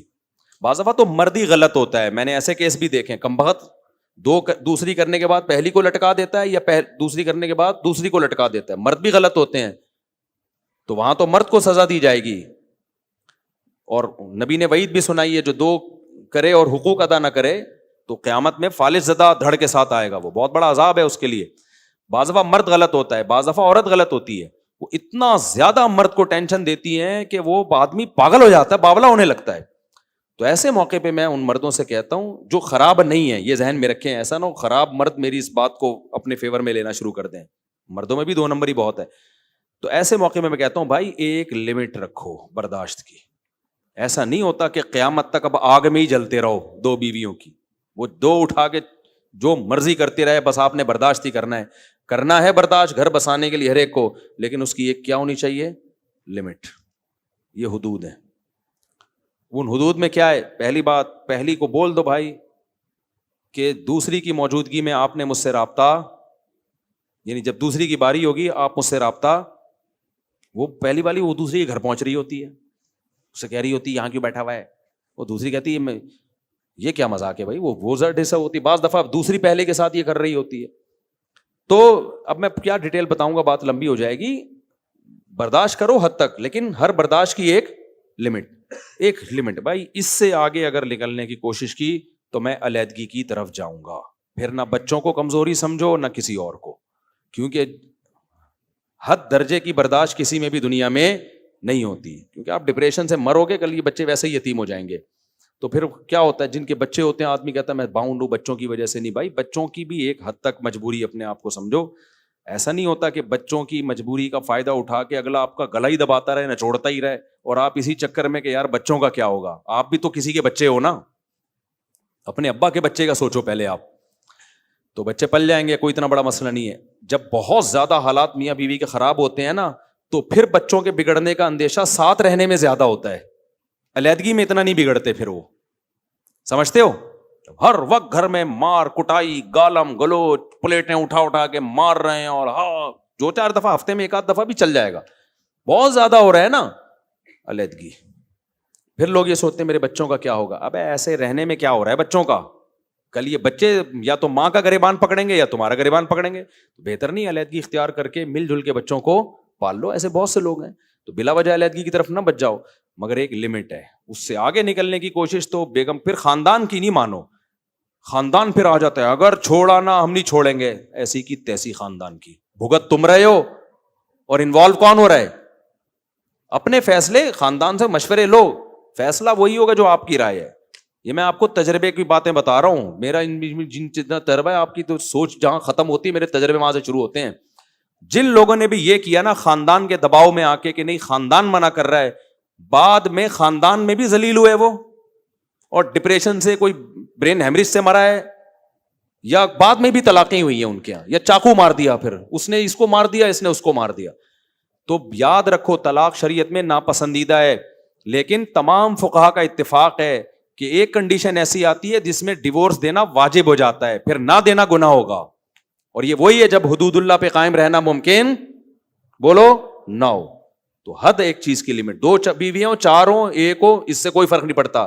فرق یہ ہے کہ برداشت سب نے کرنا ہے. یہ دنیا, یہ حوریں نہیں ملیں گی دنیا میں آپ کو, اور آپ بھی کوئی حور نہیں ہو, تو وہ بھی برداشت کرے گی, آپ بھی برداشت کرو گے, لیکن اس برداشت کی کیا ہے ایک لمٹ. اور وہ لمٹ کا میں ایک عام اصول بتاتا ہوں. ڈپریشن میں اگر جانے لگو نا, اتنی ناقابل کے ڈپریشن کی گولیوں پہ آ گئے, اٹ مینز بھائی اب معاملہ پروگرام آپ کا کیا ہونے والا ہے, اڑنے والا ہے.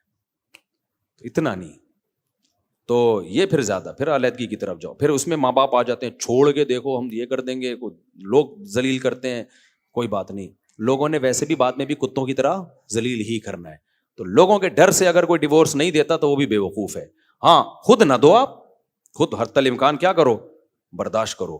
گھر ہمیشہ برداشت سے ہی چلتے ہیں, لیکن ناقابل برداشت دنیا میں کوئی کام نہیں ہوتا. میں نے ایک میاں بیوی آئے نا, ان کی لڑائی ہو گئی تھی, سلو ہوئی, تو میں بیچ میں تھا. تو لڑکی کے باپ نے کہا کہ یہ اس شرط پہ اپنی بیٹی بھیجوں گا کہ ہر قیمت پہ اس نے اب میری بیٹی کو برداشت کرنا ہے, جیسی تیسی ہو. میں نے کہا انکل ایسا نہیں ہوتا, ایسا نہیں ہوتا کہ اس کو کھلے اختیارات دیتے ہیں, کچھ بھی کر لے برداشت ہی کرنا ہے, ایسا نہیں ہوتا. یہ بھی پابند ہوگی, اور یہ مکھنچو بھی کیا ہوگا, یہ بھی پابند ہوگا. نہ یہ ناقابل برداشت حد تک میاں کو برداشت کرے گی, یہ بھی نہیں ہوتا کہ میاں بھی ناقابل جو مرضی کرتا رہے. نہیں بیٹی تم نے گھر ہی بسانا ہے. بھائی ایک لمٹ ہے, شادی خوشیوں کے لیے کی جاتی ہے, عذاب کے لیے نہیں کی جاتی ہے. تو اس کی بھی, میاں کی بھی ایک لمٹ ہے. اس حد سے آگے بڑھا تو بھائی ہم پھر خلا کی طرف جائیں گے, آپ سے ڈیورس کا مطالبہ کریں گے, بچی کو گھر بٹھائیں گے, جو بھی ایک طریقہ ہے. تو ایک لمٹ ہے ہر چیز کی. تو ایسا دنیا میں اس سے بڑا بے وقوف کوئی نہیں ہے جو کہ جو بھی ہو جائے میں نہیں, یہ نہیں ہوتا, یہ نہیں ہوتا. ایسا کریں گے تو کوئی بھی نہیں آئے گا. تشریف لے جائیں آپ لوگ, میری جان چھوڑ دیں. وما علینا الا البلاغ. مجھے ابھی دوبارہ بیان کے لیے جانا ہے.